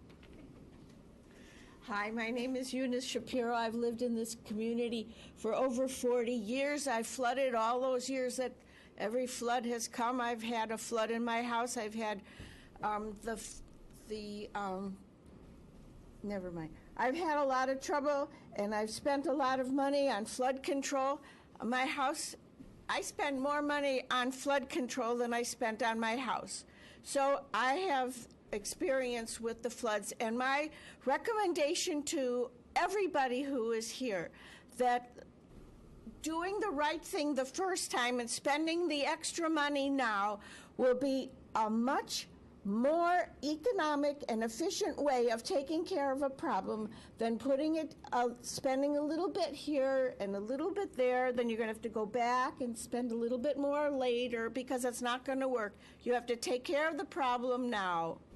This is the time to do it. You've got the opportunity. Now is the time to do it. And I appreciate all of your effort and your sincere work. Thank you very much. Thank you, ma'am. Welcome, sir. Bobby Largay. I live at 1217 Dartmouth, so that's the west side of Thornwood Park. I've lived there for 20 years. I actually am not trying to make a comment. wanted to ask for a point of clarification on one of your comments on relative to what it looks like after the fact. So, and I just wanted to confirm, basically it looks the same as it is today, except there's a tank underneath. Because there's been a lot of chatter in our neighborhood, and it impacts about 20 houses, that there could be displacement of water because now there's a giant tank where none of our houses flood. The park does, but none of the street around it does. So there was questions of, is the water going to get pushed to our houses now? And more importantly for me, I don't want AstroTurf, I want the baseball fields and the way it is.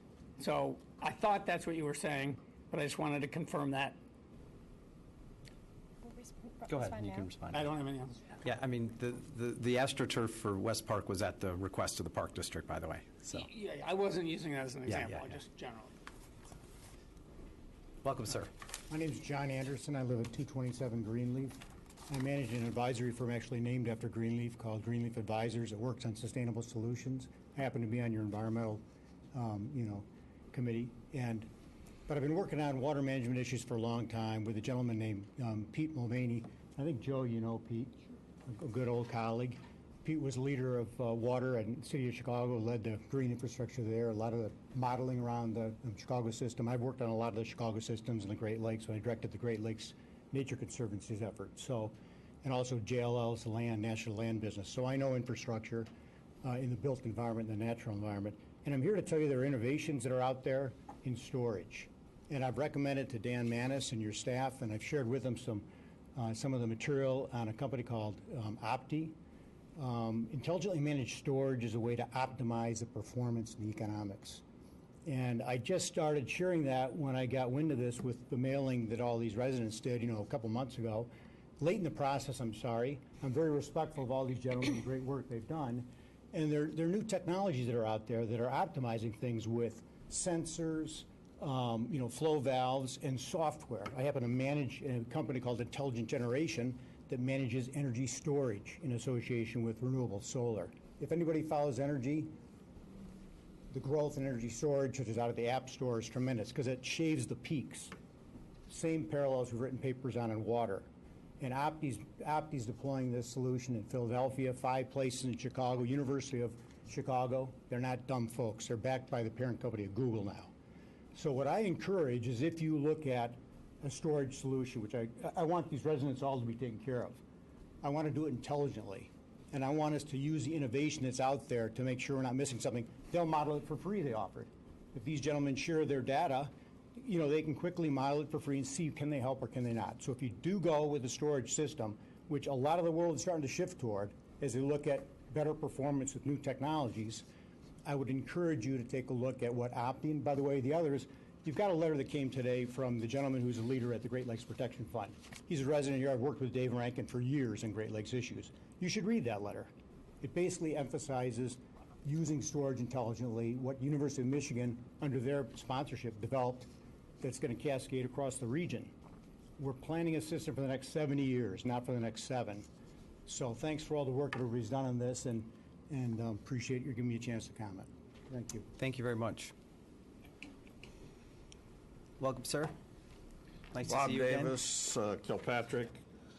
I've been doing a lot of walking around the neighborhood and getting a lot of comments, some of which I've shared with Bridget. And a set of comments kind of disturbed me because I'm not in favor of it.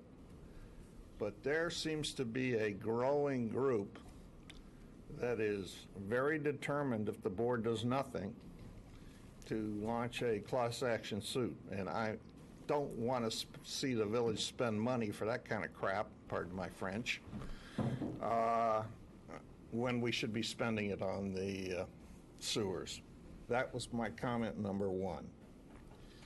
Comment number two, I urge you to pick a conveyance option. I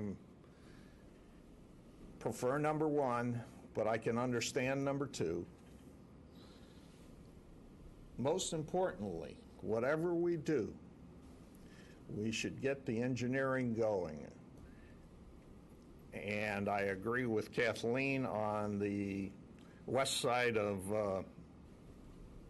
the village, or west side of the west side, where we have phase one of option one or phase one of option two, however you want to call it. We got some potential, I don't know how much, to get money from the MWRD. But also down the road, if some of the other people I'm talking to are correct, we will have an infrastructure program out of Washington. And from what I hear, the only projects that are going to be considered are those that are definitely shovel-ready. They remember shovel-ready from before, and if you're not shovel-ready, you're done. So I would like to see us take a chance, and if we get the money, so be it. So that's kind of where I'm at right now. Thank you. Thank you, sir. Welcome. Hi, everybody. My name is Jim Lyman. I live on the east side. Shout out to the east side. 630 8th Street. I just want to say that I wanted the board to make sure that they listened to Trustee Sullivan. I thought the points that he made were excellent. To me, the biggest issue facing the village, as well as the county and the state going forward, are tax levies that we're facing. We've got plenty of things that we have to do. When you analyze this project, make sure that you indeed take into account his concerns. I know you will, but I just wanted to sort of emphasize that point and keep in mind the fiscal discipline that this village has been really good at so far. Thank you. Thank you, sir. Welcome. Hi, welcome. My name is Mike Melnick. I live on Kilpatrick, which is in the heart of the flood district. I've lived there 17 years. I moved in about 2000. So I've been through a few of these situations. After the first flood, I put in a flood control unit. It cost me maybe $6,000 to $7,000, okay? And it's prevented any further damage to my house. Maybe I get a little seepage from stormwater, but no sewerage after. I put in 2 check valves and an injection pump, okay? I've read that this involves maybe 1,000 to 1,200 homes, all right?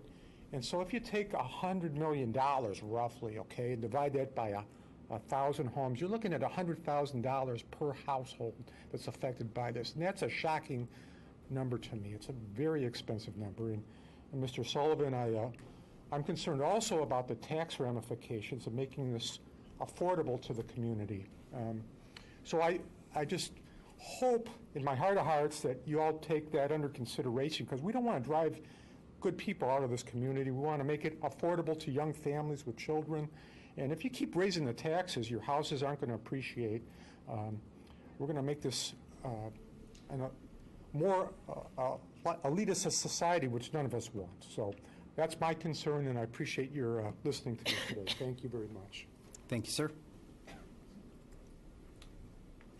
Okay, so it looks like we have 4 more people.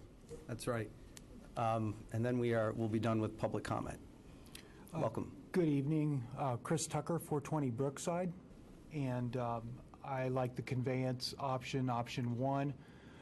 I don't think that option 4 is acceptable. 2-year flood protection is not acceptable as a village.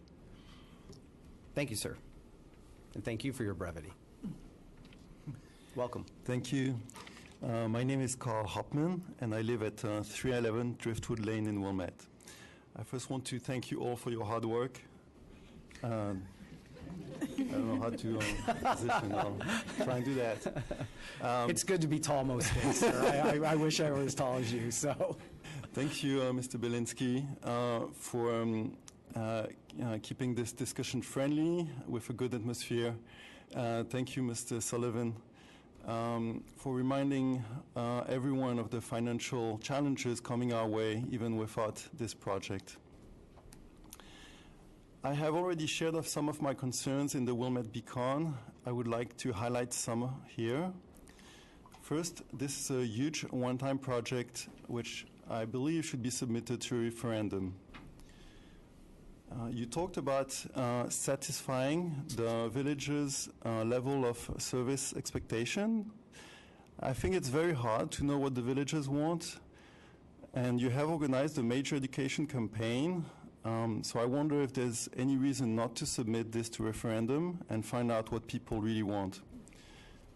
One version of the referendum would allow residents to rank their preference between all of the 4 choices, the 3 sewer options, and the option to do nothing, and then use ranked choice voting. Alternatively, to make it simpler, the board could first choose the best among the 3 sewer options, and the voters would only have to choose between accepting and rejecting that option. Second, what green solutions have been fully evaluated? To my knowledge, permeable pavement could significantly reduce the impervious surface. A detailed study made in the same climate conditions in Illinois find that permeable pavement would significantly reduce stormwater running off while removing between 0% and 94% of toxins. The cost would be marginal if installed when the pavement needs to be redone anyway, including through regulations for driveways and parking lots in the flood zone. Such reductions of impervious surfaces in the flood zone would help not only the affected homeowners, but also the traffic in the area. Third, the cost of the 3 current proposals is astronomical, at between $250,000 to $322,000 per protected house, according to the numbers provided by the village. Fourth, most buyers of these houses knew they were buying in a flood zone and presumably at a significant discount. Why should all Wilmette taxpayers pay this gigantic subsidy that will enrich people who knowingly bought flood-prone houses through the elimination of this discount? Fifth, this is not a case of East Wilmette against West Wilmette. Many people in West Wilmette have fully finished basements that are never flooded. It is my conviction that a small minority the small minority that receives large benefits always speaks louder than the majority that pays for the cost. To find out what the village really wants, please organize a referendum. Thank you, sir. Welcome. Welcome back. Chip McCall, 2116 Beechwood Avenue. I think you all are doing yourselves a disservice in the information you're putting out by saying that this was 2013. This has been going on a lot longer than that, and you guys have been working at this a lot longer than that. And I just want to say I really appreciate it. I appreciate all the time you put into this, the due diligence that you've put into this. And I love the fact that I think tonight actually a decision is going to be made, because it's time.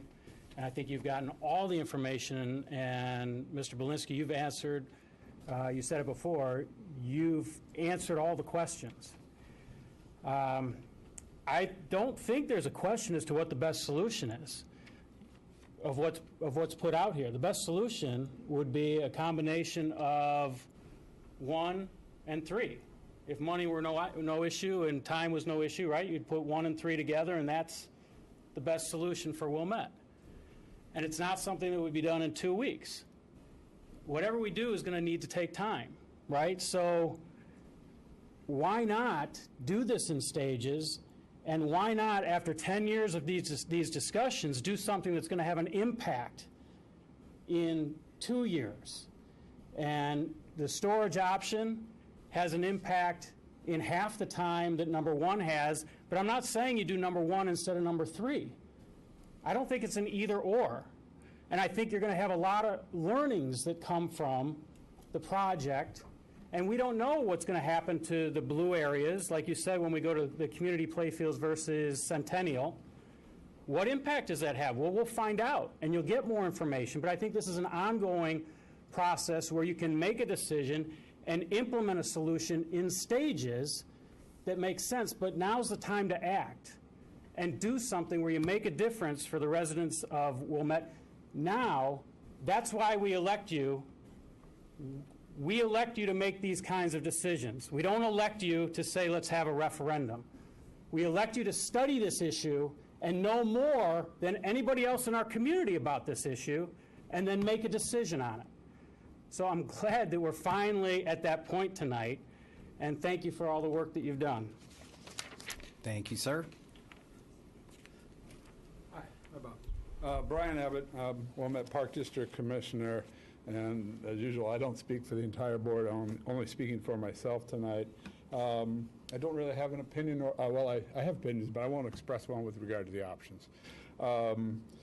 I just want to talk to you a little bit about what may be some Park District discussions. So just want to... You were here at the beginning. I saw you sitting there, so you heard what we said. Okay. Yes, okay. I was. I understand. You talked about coming to the Park District. Yes. So, yes, and I do appreciate all the thought and engineering and efforts that go on. You've served the community well. It's a tough decision. It's a tough issue. You're facing it head on. I just want to say that each of the community's parks, should we be headed into discussions, each of our parks are unique. Each park represents the neighborhood that it sits in. Each park plays a unique role in our system of parks for the community. And I think, well, if I have to tell you, I think you know that any change to a park generates enormous passions. You've been studying this for 5 or perhaps more years. The Park District Board has been studying it for 0 years. And so should you select an option, we'll be starting fresh with perhaps some new variables to be talking about. My personal approach is as I would review or participate in any potential discussions is not to create winners and losers. It would be, if we're going to lift Wilmette out of the stormwater problem, that with a park solution, that no neighborhood should suffer a degradation in their parks. And that would be how I would approach those discussions. So good luck in your efforts to find a collective wisdom, and good luck with your decision. Thank you. Thank you, sir. Okay, it is 9:15 now, and I'm just going to, would you prefer to take a 10-minute break now? Yes, okay, so we're going to recess for 10 minutes. We'll be back here at 9:25.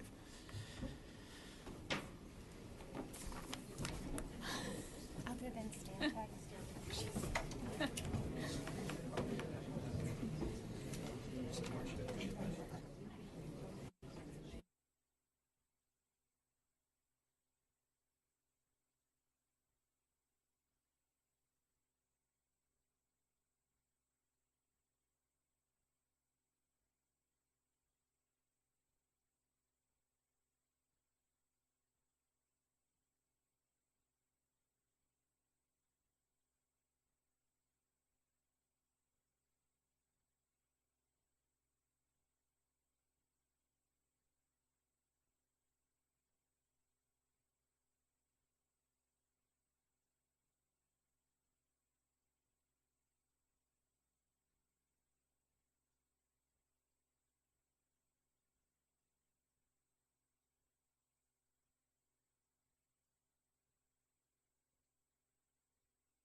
Just for a second.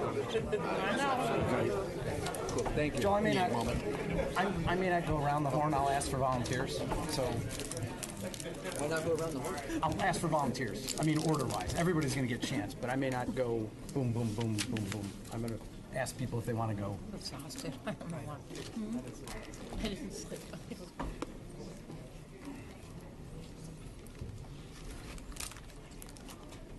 Oh my goodness, I didn't notice my mic. We're waiting on one of our trustees. Here we go.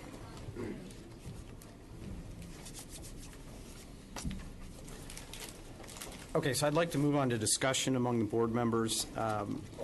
Again, we've been working on this for a long time, and we don't have the time to rehash everything. But I do want to hear where people stand. I think it's important for a project of this size, this magnitude, this cost, that we try to build a consensus among the board members. So I would ask everybody, to be open in their thoughts. I'd like something where we have a consensus. So my plan is to give every trustee an opportunity to speak, just like we do normally in discussion. And then when we're done, rather than going for a vote, we'll sort of see where we stand with what people have said and sort of react appropriately. And that may include teasing out some details on suggestions that people may make. It may include, asking people, if it looked like this, could you support it, and the like. But we'll have to sort of see where the process takes us. So, but everybody will have an opportunity to speak, much like we do discussion, and then we're going to figure out where we are once I hear and the board hears what everybody else has to say. So I am going to ask Trustee Wolf to start. She's chair of the Municipal Services Committee. She is the longest, she and I are the longest tenured members of the board. Julie, you've been on municipal services the whole time, right? Yeah. So you've been there start to finish. So I'll sort of let you start with some of your thoughts. And again, this isn't one and done. You don't have to get everything out in one statement. We're going to be interactive here for a while. Okay. I want to start with putting the whole thing in perspective, because we don't exist in isolation. We're part of Illinois, part of the region. And I think some of the things Trustee Sullivan brought out are very good points about the financial considerations. Since we started studying this, first of all, we had to do some studies to see what was going on underground, and that was illuminating because the stuff's underground. We can't see what it is until we study it. And going through some engineering studies, I think, was very helpful because it gave us some ideas of how we might approach this. But even during the time we've studied it, some things have changed. Our state government has, shall I say, not gotten any better. There's a lot of uncertainty there.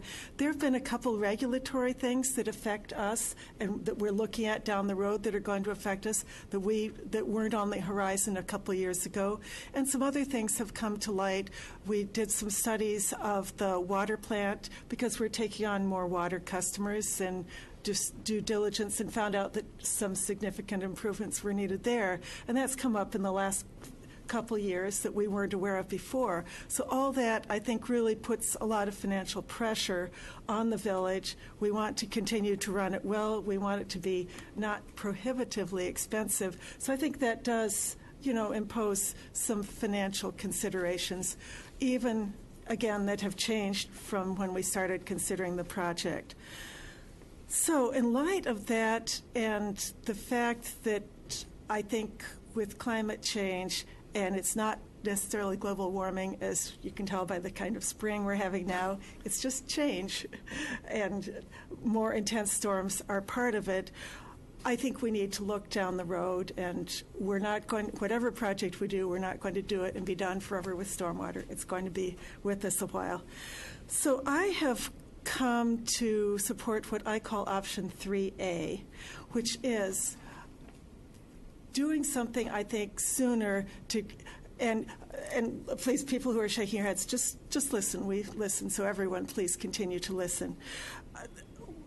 doing something that would take effect sooner, I think, has a lot to be said for it. Something that costs less, something that gives some flexibility down the road. The 3A, the things that would make it 3A rather than 3, are the additional storage that we had talked, or I'm sorry, not additional storage, the larger pipes that would set it up for being expanded to convey as in option 1 down the road, what we had talked about there. But the other thing that I think is really, really important is adding green infrastructure as an integral part of the project. You look at what progressive communities are doing, that's what they're doing. You look at what will retain water in the watershed, replenish water tables, let some of it go back to Lake Michigan. That's what green infrastructure does. So by adding that to option 3, to make it 3A, I think that's something that would have a lot of benefit. All right, I'm not going to go just around the horn, but if anybody wants to volunteer to go next, they can. I'm going to make Trustee Sullivan go next if you guys, nobody else will, though. All right, Trustee Sullivan. Well, you know, and I appreciate everything, and as people, obviously not having been on, working on this as long as, I was thrown on the spot. I was waiting for others to speak, so I was just getting warmed up.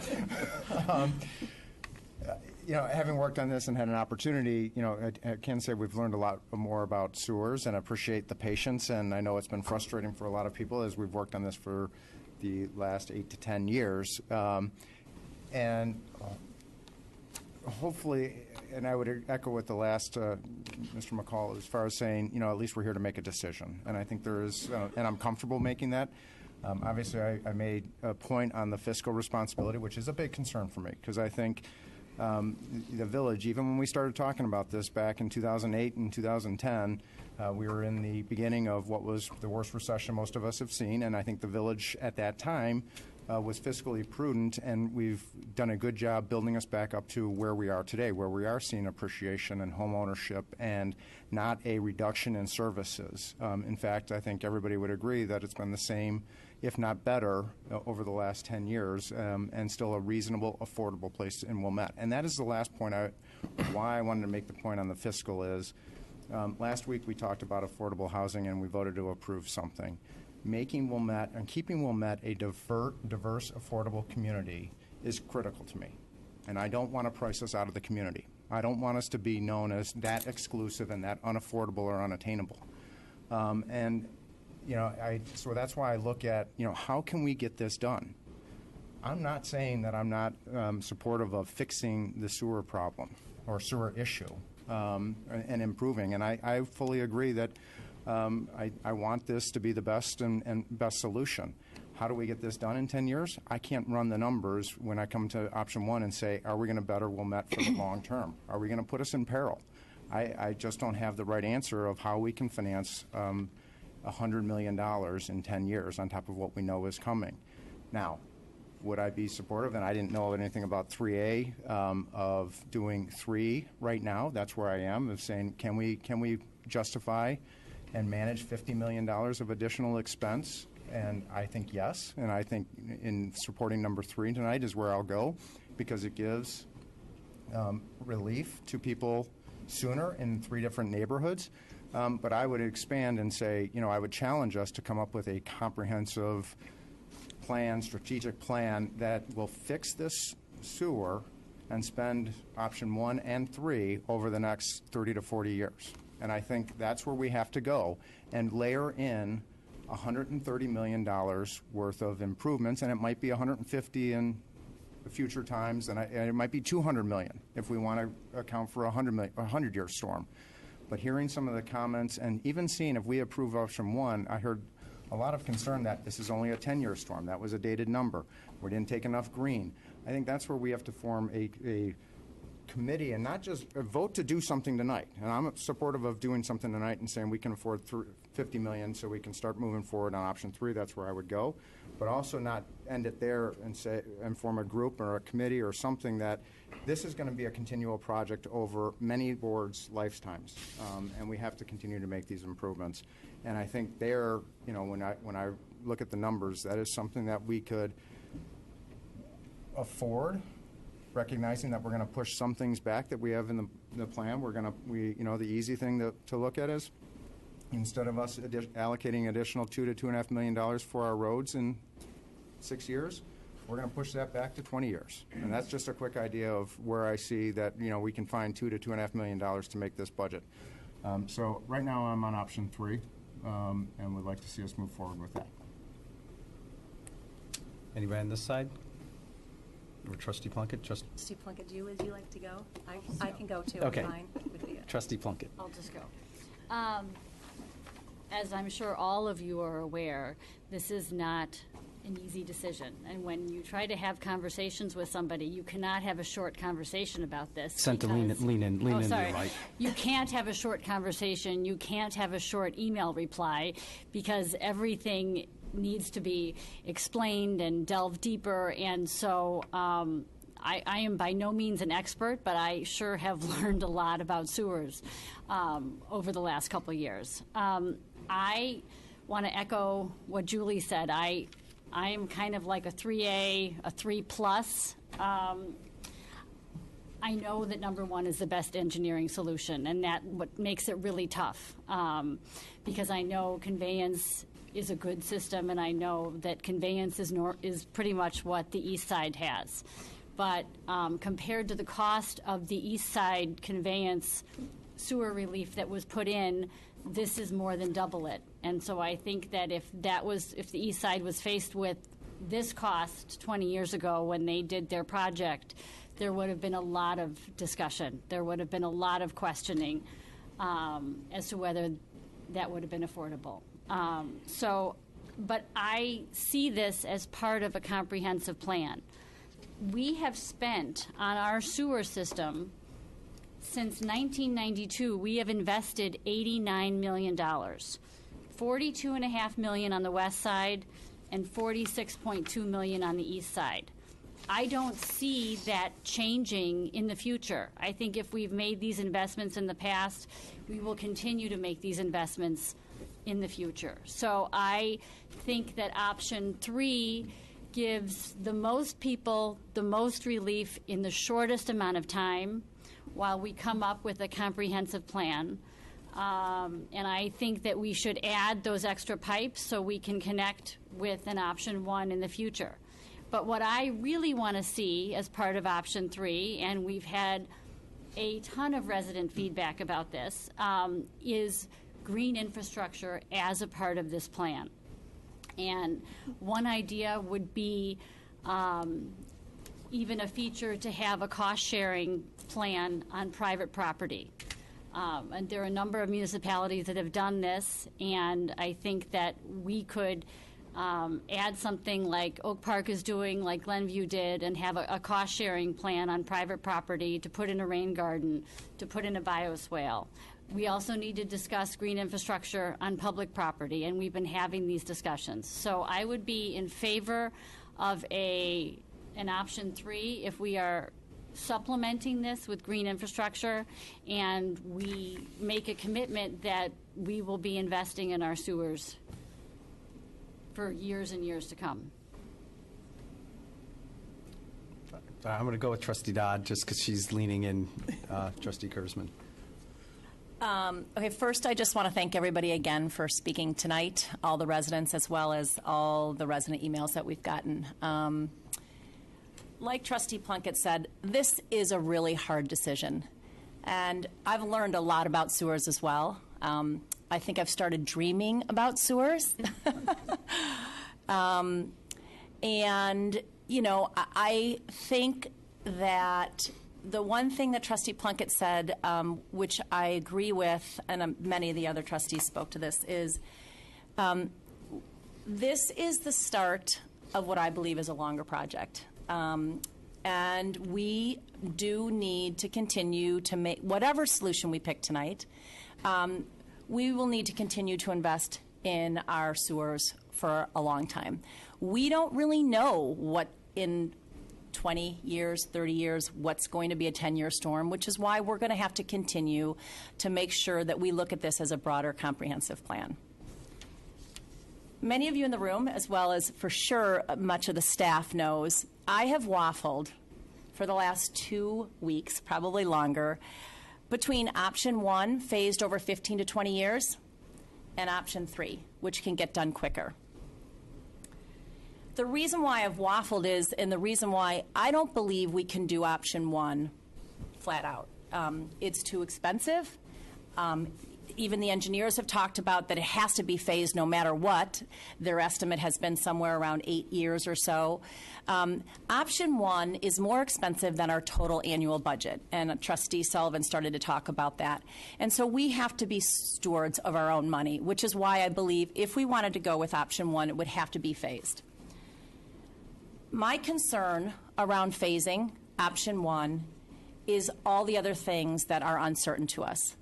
Uncertainty in our local government, uncertainty in our federal government, uncertainty of what our other municipalities might do, other critical projects we have.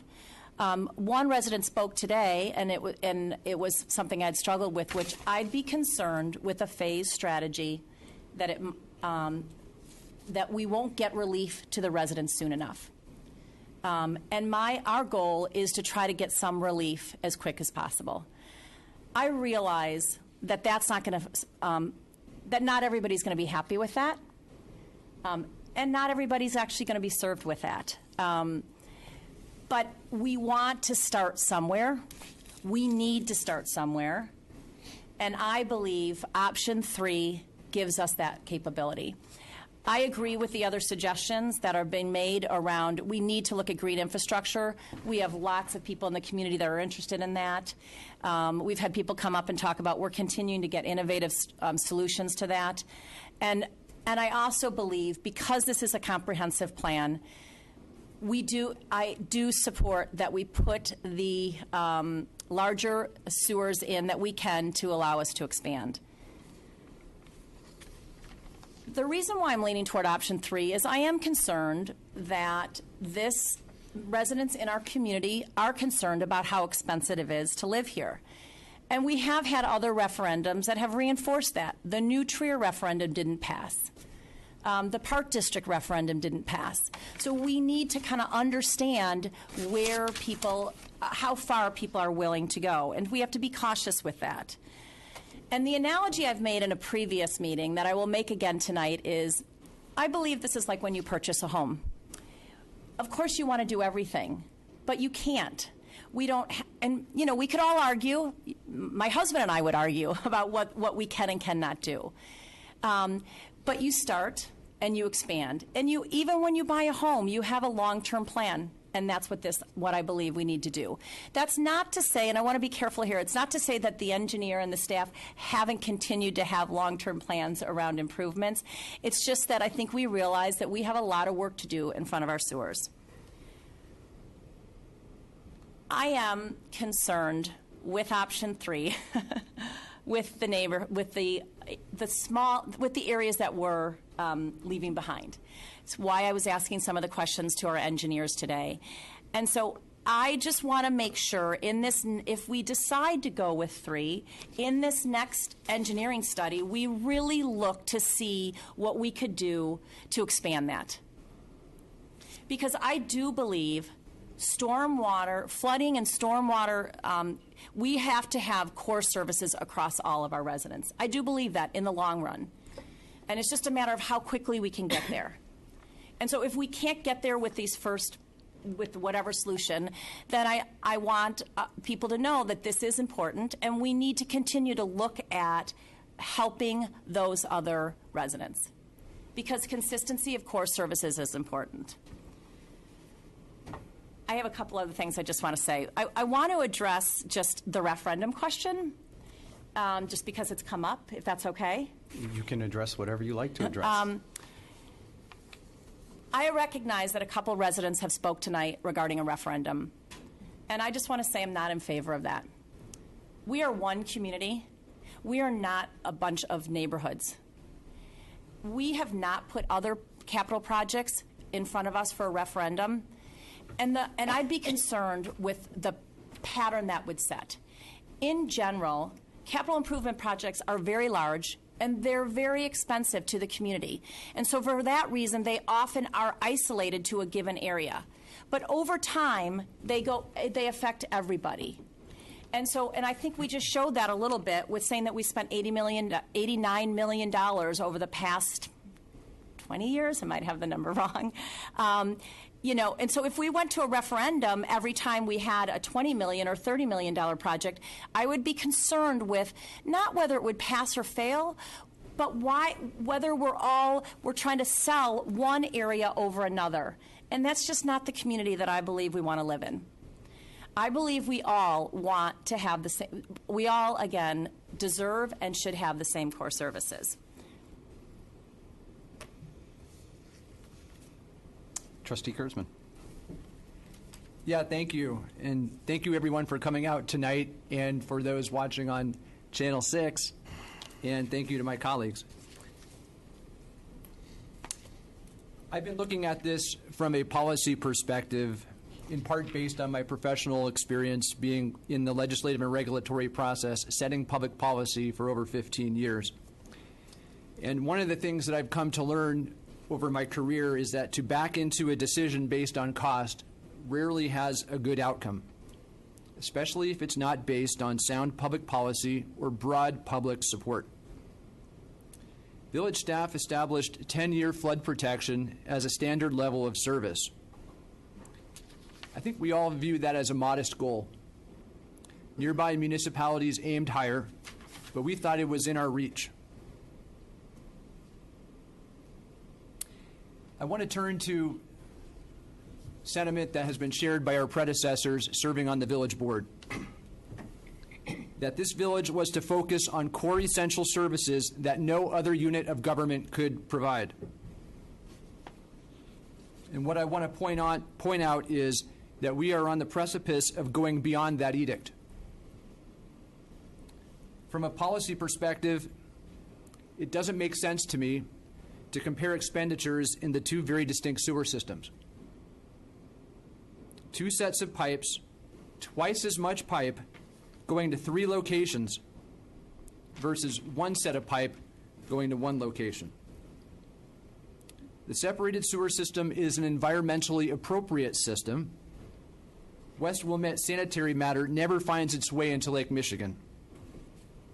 Nobody builds combined systems anymore because we know they degrade the environment. And there is a price for being environmentally appropriate. We should not be doubting our investment in the separated system. If anything, we should be doubting our past investments in the combined sewer system, because those investments lacked foresight.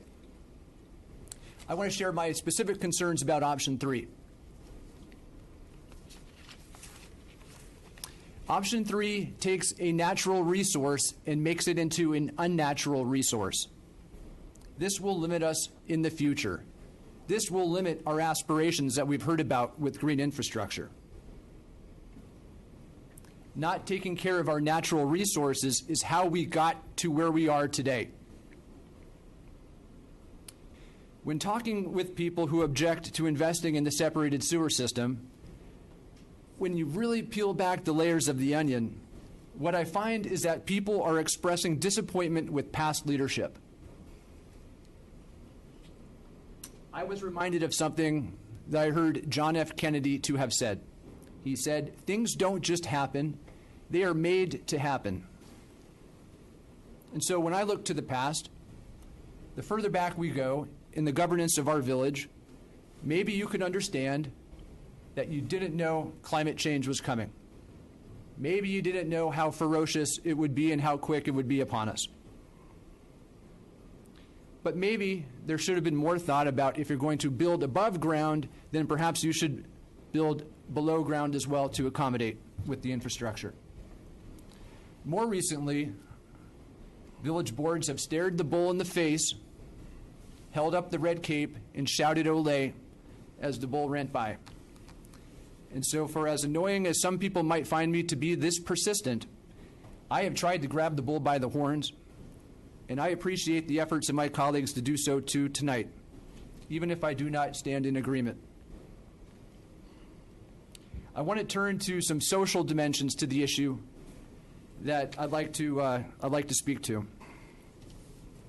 Flooding has been underreported in West Wilmette from the get-go. People are hesitant to speak out because they know what it will do to their property values. This has plagued the process from the start. It makes it a unique issue. I've worked on a wide range of issues from healthcare to human services to good government, and that is a unique animal about this issue. But residents stepped forward and shared personal information to help the engineering study process. We have color-coded charts and maps out the yazoo on the internet for everyone to see. And now we're not going to serve them? To me, this disqualifies option 3 on moral grounds. Which option do I like? None, to be honest. But I strongly support option 1. The reasons are simple. Conveyance was identified as the primary problem. Option 1 addresses it. And option 2 does to a lesser extent. Option 1 provides the most robust opportunity for green infrastructure by not undoing our parks. And it leaves no neighborhood behind in reaching a recognized standard of service. This is a generational opportunity to address these problems for our current residents while positioning ourselves for the future. So while I support option 1, I am also available to support option 2. But for the reasons I've stated, for me personally, option 3 is disqualified. Thank you, Trustee Kurzban. So this is a complex issue, and as I've said before, we've been talking about it for 5 years. The first major storm of my tenure as village president actually occurred before I was sworn in. And I received my first text message from a neighbor asking me to open the locks on April 13th or so of 2013, which all of you, I believe, know I don't have that capability to do. And we soon thereafter started in earnest studying this. The Municipal Services Committee, Trustee Wolf has been on it the entire time looking at this. So I want to thank my current and former colleagues for the work they've done. I want to thank the staff and our consultants. And I also want to thank the residents who have constructively engaged with the village as we go through this process. Now, whether it's 90 million or 50 million, it's a lot of money. You know, we're a 27,000 person community. As was mentioned, our outstanding debt is 83 million. And one way you can look at that is, you know, that's sort of around the last 20 years of capital bonded projects. So we're talking about a lot of money for a community our size. Now, I'll reiterate what my colleague says. There's no debate that option 1, at a cost of $90 million or so, is the better engineering solution than the other alternatives being considered tonight. That's not a debate. Conveyance is better than storage. But what I do want to highlight is option 1 won't fix the problem. It won't solve the problem. It won't take care of the problem. It will help. Because you have to remember, we're talking about infrastructure spending. And infrastructure spending, that's a continuous process. It's a question of raising service levels. You know, our sewer system will be able to better handle larger storms if we make an investment here. But don't be fooled. Don't misunderstand. There will always be a storm that is too big for our system. Always be a storm. So one of my concerns is that we will spend $50 or $90 million, and then I will have a resident come up here and say, you didn't fix the problem. You spent all that money and you didn't fix the problem. And that's just the way infrastructure spending works. So the projects aren't going to end overland flooding. The occurrences will be less frequent, less severe, and the service level will go up. And you have to think about service level for a minute. And the 10-year service level that was bantered about, the genesis of that was, the original ask was for more. You know, the Municipal Services Committee and the original Burke study and the alternatives presented were way too expensive, way beyond what we're looking at today. So the ask kept gradually going down, and the reality is cost is a really important element here. Now, every homeowner in Wilmette today has a different service level from municipal services, whether it's from the village, from the parks, or from the library. Simply put, when was the last time your road was redone? Somebody's road is better than yours, okay, unless you were just redone.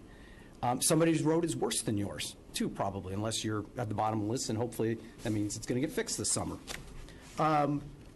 You may live closer to Gilson Park or further away from Gilson Park. How convenient is the closest park? How close is the nearest fire station if an ambulance needs to come to your house? I mean, there are all of these different issues. And when it comes to roads, for example, we did a lot of work to try and figure out how to be responsible about improving our roads. But we can't fix them all this year. Too expensive. We can't do it.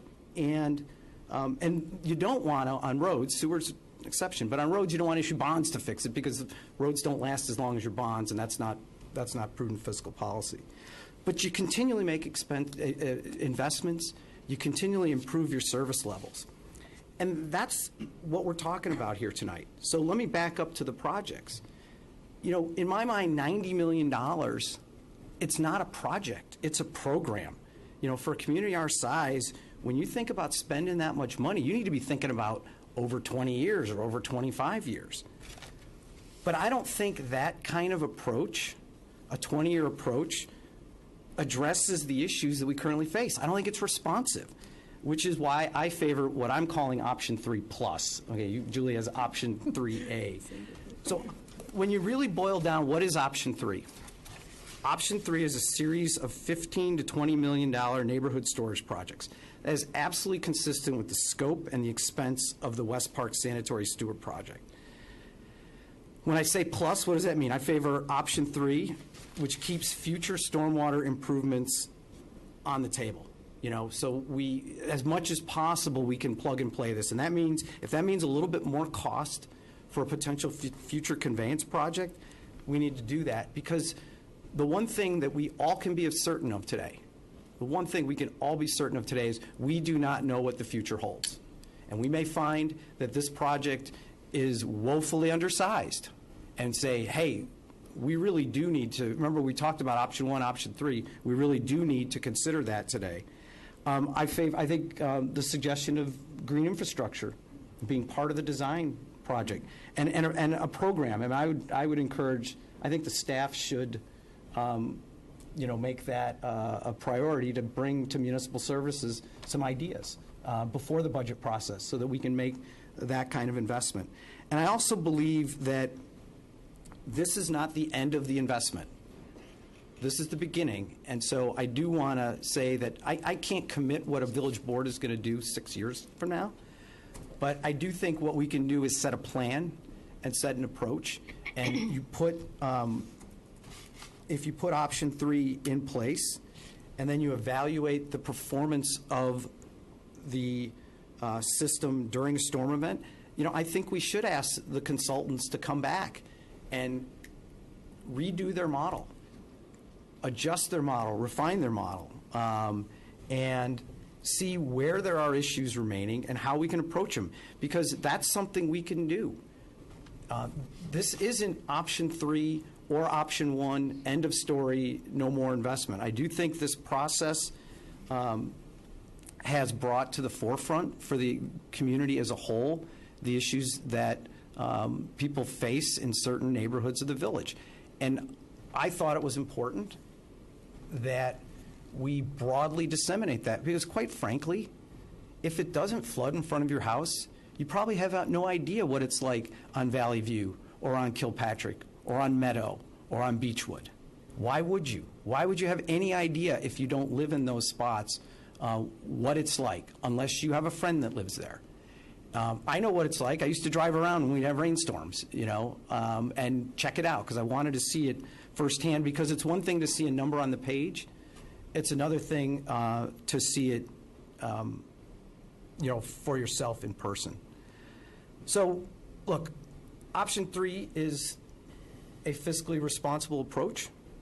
It will provide material improvement in the performance of our system for the vast majority of the storms that we experience. And I understand a 10-year storm might not be a 10-year storm when people recalibrate these things, and the engineers eventually will do that. But we're still talking about taking out a broad swath of the storms, so that maybe when it's forecast for just a light rain, you can sleep at night. There will always, again, be a bigger storm. Option 3 is obviously less expensive, and by the way, far more expensive than some of the other alternatives that we looked at. One other positive element about option 3 is there's less construction risk, and there's less uncertainty around the costs, because one, we're not going under the expressway, using a street where we know there are utility conflicts today. And we have experience building these kind of projects with West Park. So I think there's more certainty around the costs. And I highlight that because if you were to go option 1 and we spend a couple $1 million on preliminary design, and they come back and they say, oh, guys, gosh, Lake Avenue, we didn't know this. IDOT, wow, we had no idea IDOT was going to require us to do this to get under the expressway. It's not 90, it's 110. Then what? I think you take action now, you get option 3, and you get immediate relief. I'm reminded of something that Carleen McAllister said. Note, I'm not holding myself to the 5-minute rule, but Carleen McAllister said in one of our meetings, she said, people want to see results. And I think option 3 will give us results right away. Is it perfect? No, but by no means is it perfect. But frankly, option 1 is not perfect either. We have to be careful with our residents' money. We do. An extra $200 here, an extra $200 there, multiplied by all our local units of government, by all the projects that they need, adds up, and will make our village unaffordable. And I'm also a little worried about the unknown. When will the EPA tell us that we need to treat our stormwater before it goes in the river? And what's the cost of that project? When will the state of Illinois, which is currently considering a statute that would require replacement of all lead leads into homes? That's a cost that you're going to bear probably, because it's your lead lead. It's not, the village doesn't have lead leads anymore. That's a cost that you're going to bear. When is the MWRD going to say that every resident needs to televise their laterals and fix them? That could be $10,000 a resident. When is all that going to happen? I don't know. But a lot of that could happen in our lifetimes, and those are the things we have to think about. Let's do option 3. Let's get it done in as quick a manner as possible, and let's provide some relief. And then let's continue to look at it. That's my point of view on it. Now, at this point in time, people had a lot of conversations. A lot of folks talked about green infrastructure. Is that something that's, I think there was a consensus on green. And Trustee Kurzman, I would ask you if, my understanding, I guess, I'd like to get a consensus, but you're not willing to support this investment. Is that right, or? Yes, on moral grounds. Okay. Trustee Dodd? I would like to just ask Trustee Kurzman a couple questions on some of his concerns, just for a moment. Okay. Just, but keep speaking into the microphone. Don't turn to him, because then nobody will be able to hear you. Which is sort of awkward, I understand. But. I just wanted to I didn't catch all of your concerns, or I'm not sure I did, but you said too that I just wanted to understand, just as we think about these solutions. One was taking a natural resource and making it unnatural. Mm-hmm. And can you clarify that for me? Well, our what you meant parks- by that? Yeah, thank you, Trustee Dodd, for the question. And this is just my personal opinion, so, evaluate it as you please. In my mind, our parks are our best green infrastructure opportunity. And to some degree, I think by building a tank into it, into our parks, we limit their use in the future. The park board will evaluate that for their programmatic needs. But I also think it limits us with our green infrastructure opportunities on those sites in collaboration with the park district. So that's what I meant specifically to that. But just so I understand, I mean, even if we went with option one, we would have to have conveyance go through one of the parks.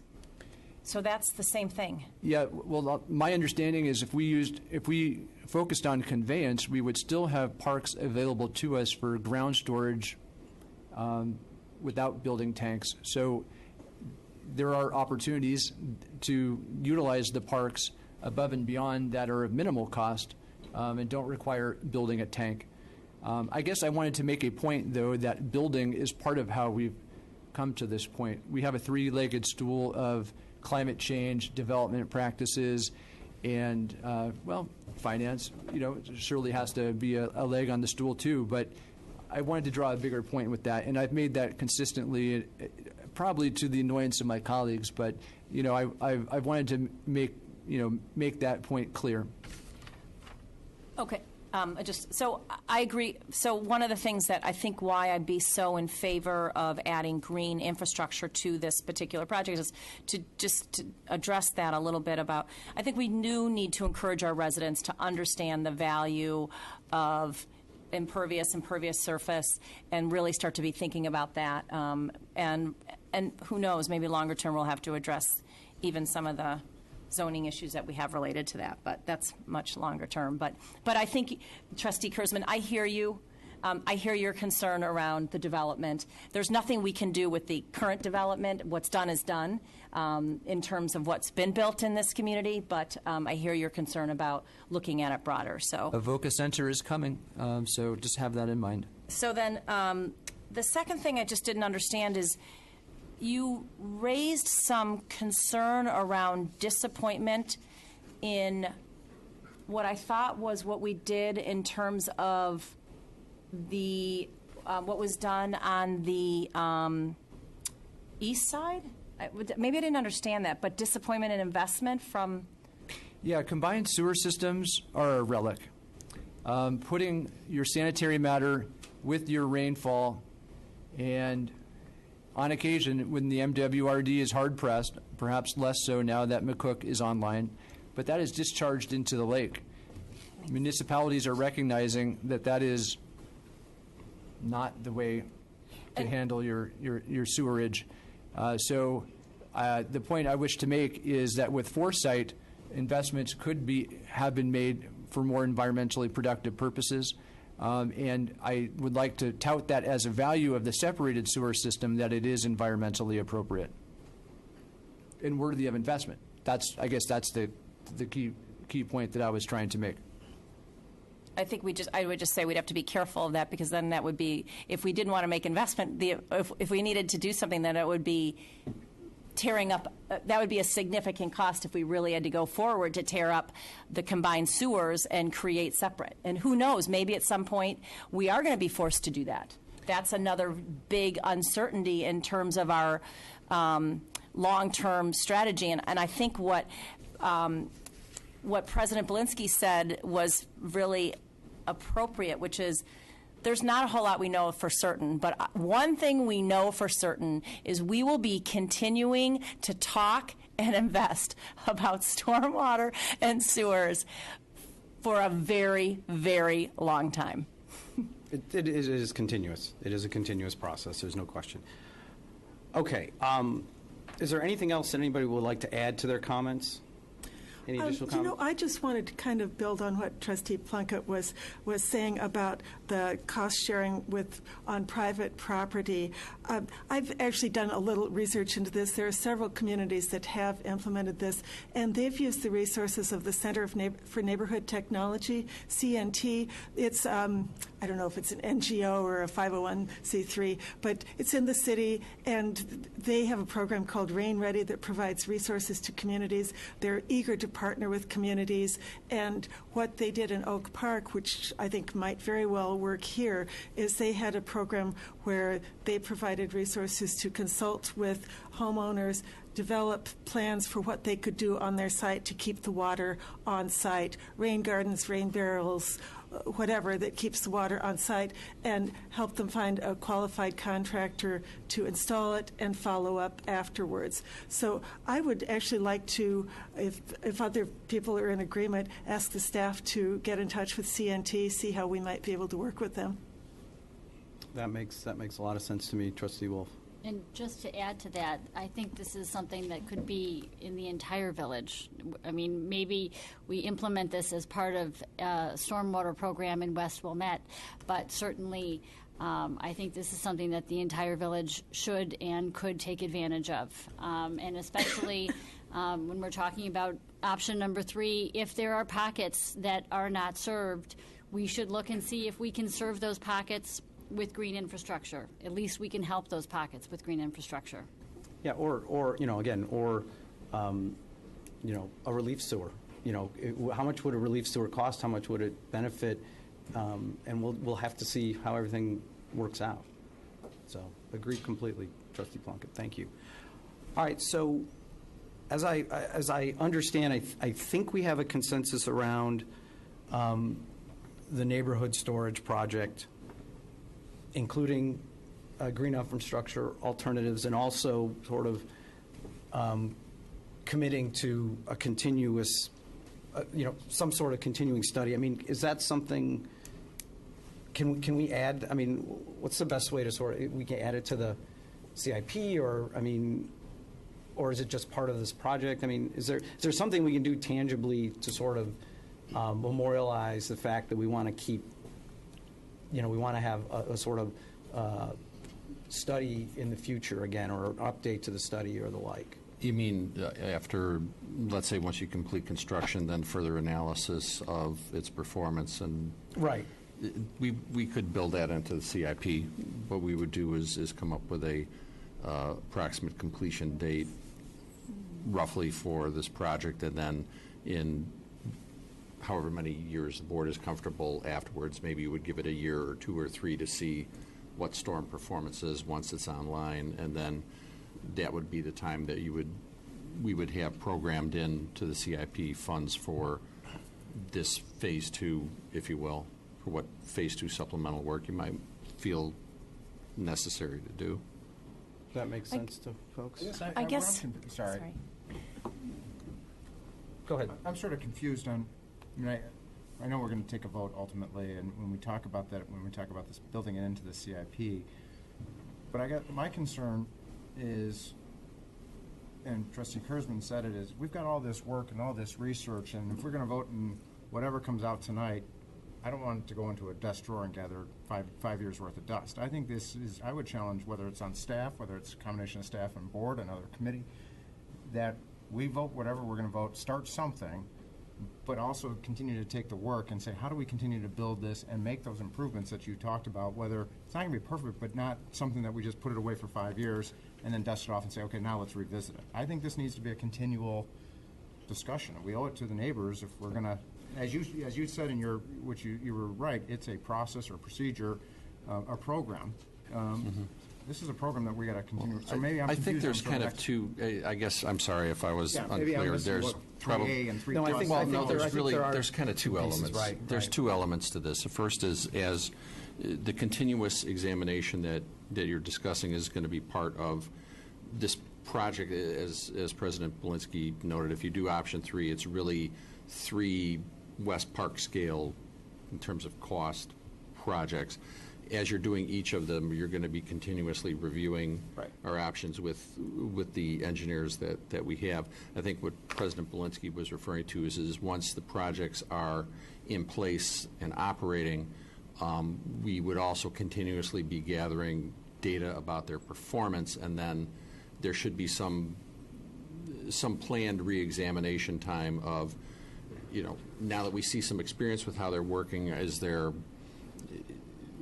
what problems need to be solved, what area needs, what would be the next priorities? Update the model. Yeah, updating and modeled. So it's kind of two different things, but I mean, that's what I was referring to in the CIP. You would have a target out there where you would now be re-examining your model with these new elements added into the system. And, it seems like we are talking about a couple different things. One is, it seems like we are pretty much in consensus on what to move forward for now, and then that would be evaluated. But what I'm wondering is maybe just for starters, it could be as simple as municipal services continue to study what might become a longer-term plan. We've looked at all of. Well, I think there's no question that municipal service is going to get more conversations with Stantec and Burke, Yeah. Because it's not just going to be, oh, here we're done. There's going to be decision points, I presume, throughout the process in terms of, hey, the engineers figured out we could do this. It would cost more, but we would get this kind of benefit. Or, hey, we figured out a way to actually maybe figure out a way to cut costs, and would you like to reinvest that money in something else or the like? So, yeah, I agree. I think you're right, Trustee Wolf. But I think that, so Trustee Sullivan, I think that's part of the natural process, what you're talking about in terms of challenging the engineers to make it as good as it can be and sort of reporting back to the board on things like that. I think that's a part of the process that we're going to be going as we do the preliminary design. Does that make sense? Yes. Okay. Trustee Dodd? Yeah, so I agree with some of the things we're saying about continuing to model to see the effectiveness and see where there's areas, that we can improve on. It's important. We already know that there are some areas that are not served here, and I just want to make sure that we, that's not lost. I think that we, in terms of a priority, that is a really important priority. I mean, that is our priority again, I think after this. It's a priority, actually, that I'm interested in as we go through this next phase of design, more detailed design, to see what we can pull in. So I just want to make sure. So when you guys say 3+, I say 3+ with just making sure you do that. I think we're saying the same thing. Okay. I think we're saying the same thing. Okay, I just want to make sure it's clear then to evaluate the this, residents in the room. we challenge ourselves to see if we can't make it better. And there are a couple of pockets that, according to the engineers' models, which, again, they're models, would suggest that we're going to have some shortfall. So. And the reason why I think it's important is I do think we need to understand. I mean, we'll come back to this, and you'll come back to this, but that this may be 3 to 4 years out, and there will be a new board here, and it is important, depending on that.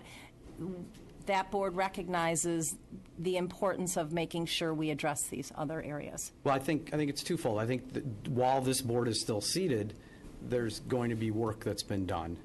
And then I do like the idea of memorializing in the CIP, which is Capital Improvement Plan or Capital Improvement Program? Capital Improvement Program. That's a formal living document that the board refers to during budget season. I like memorializing the fact that this board's plan was that after the project was completed, there was going to be further evaluation of its effectiveness and, understanding what we've learned post, because, in the financial world, we always say the one thing you know about a model is it's going to be wrong. And I'm sure the engineers would agree that their model isn't perfect and that they will learn something new as a result. It's the best you can do at this point. So, all right. So, I think this is the motion that I would be looking for someone to make. I'll try, and we may take a couple tries on this. So, I would entertain a motion to direct the staff to put together and issue a request for proposal for preliminary engineering design services to construct a neighborhood stormwater storage project in a manner consistent with our discussion tonight, to also prepare a presentation or begin a process of preparing presentations, ongoing presentations to the Municipal Service Committee on green alternatives, which could include both the cost-sharing program as well as direct village investment in this project and in other places. And then I think the last piece is adding whatever you want to call the study, the continuing study, post-project to the capital improvement program. Is there anything else you think that our motion needs? I heard building the conveyance portion of the neighborhood storage. Oh, right. Making sure. Well, I would include that in the first, the sort of the neighborhood storage project consistent with our discussion tonight, which includes making the pipes big enough such that they would be compatible with a conveyance project consistent with option 1. Yes. Could I just Yeah, make of sure? course. I just want to make sure the way the numbers were presented tonight, the $1.7 million for the preliminary engineering included $1.2 million to bring all the phases up to 30%. So that's looking at how all the phases work together, as well as how we could serve the areas that were unserved. And then taking that first phase and bringing that to full bid package so we could go out to bid. That would be included in the RFP. Yes. Yeah, I So think- one RFP to do preliminary engineering for the entire option 3, and then taking the first storage area, which would be either Centennial Park or Community Playfield, and bringing that to bid. Yeah, I think that's, I mean, that would be your normal course here, because after you do preliminary, whatever you decide you're building first, you have to have the design complete before you can bid it. Right. Okay. The only question would be if you wanted to fast track the conveyance portion of the project as well, or if you wanted that just to follow the other, the storage. Isn't that part of the preliminary design in terms of changing? It's basically just changing what option 3 is a little bit and making that what's submitted? So- Right. When I was saying if you wanted to advance the construction of that, you could build that sooner. You could build that independent of any of the storage options. We can only take one park out of service at the same time. The question is, the conveyance portion, which was shown as phase 4, did you want to advance that or keep it? Okay, so I'm confused, which that's That's this $5 million worth of relief sewer improvements. So 1, 2, 3, 4. Okay, so the why that was on the The why, board. the why. The why, you, if we're limited by not wanting to take more than one park out of service at a time, which I think makes sense, there is a portion of option 3 which does not involve the parks, it just involves some sewers. I got confused when you said conveyance, I was thinking option 1. Okay. There are what was shown on the screen as the why and nearby.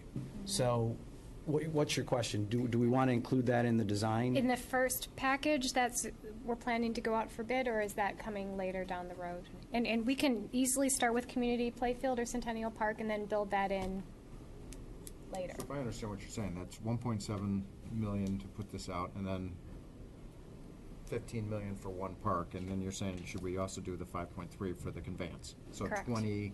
Correct. 20 of the 23 million roughly, when I add in the 1.7, 15, and 5, so 22.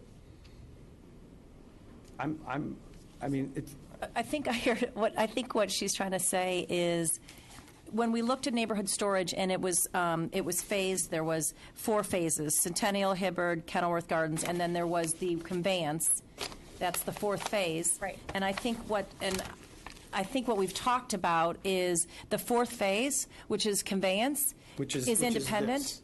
It's yes. Which is this, for the people out there, which is this. It's the, it's along, is this Laverne? It's along Laverne, is that Laverne? Thank you. Washington. It's along Laverne. And I Yes, think what we've said is there has been some discussion, and I would be in favor of it. So I would be in favor of, since we're going with a neighborhood storage option, there would only be 3 phases.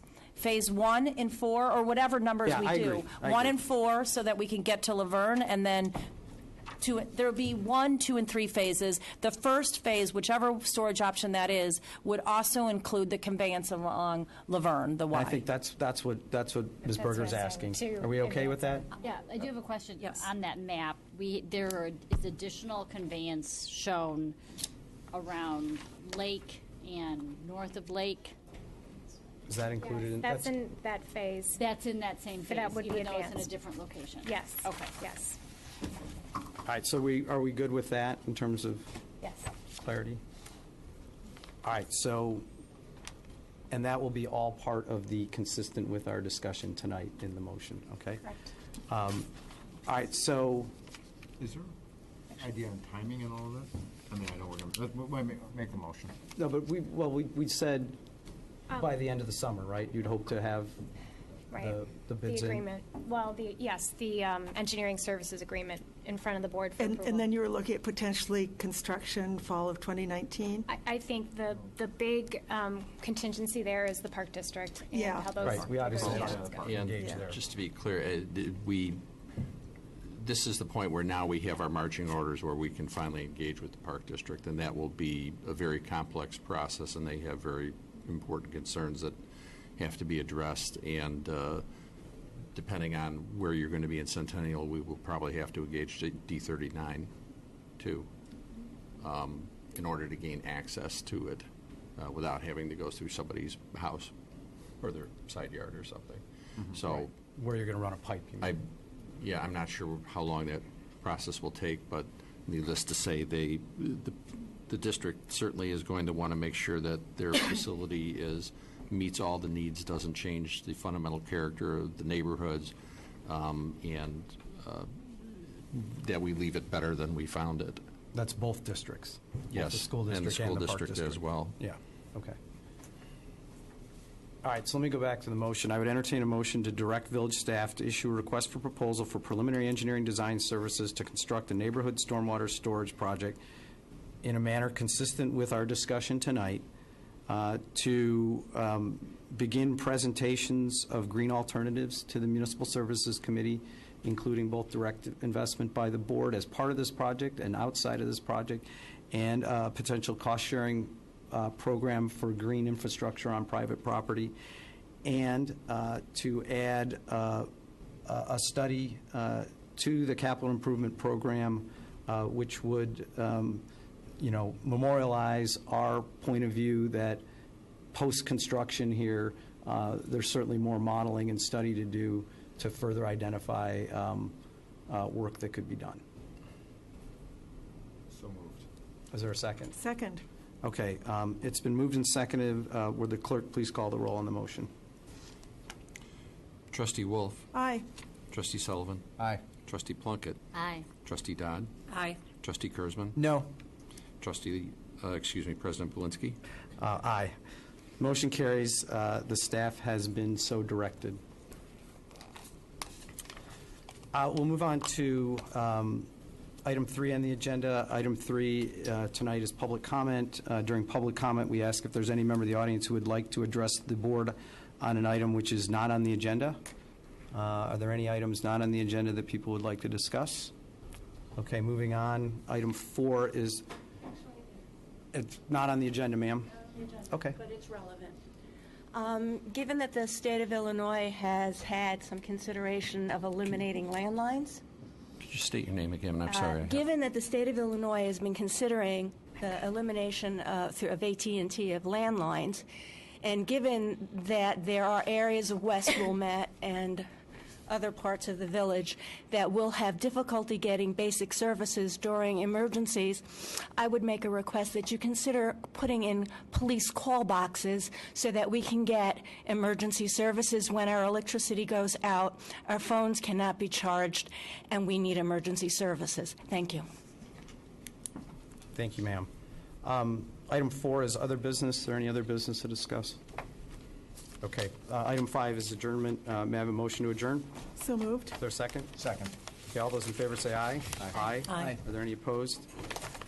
We stand adjourned. 10:28. Total Info, dailies.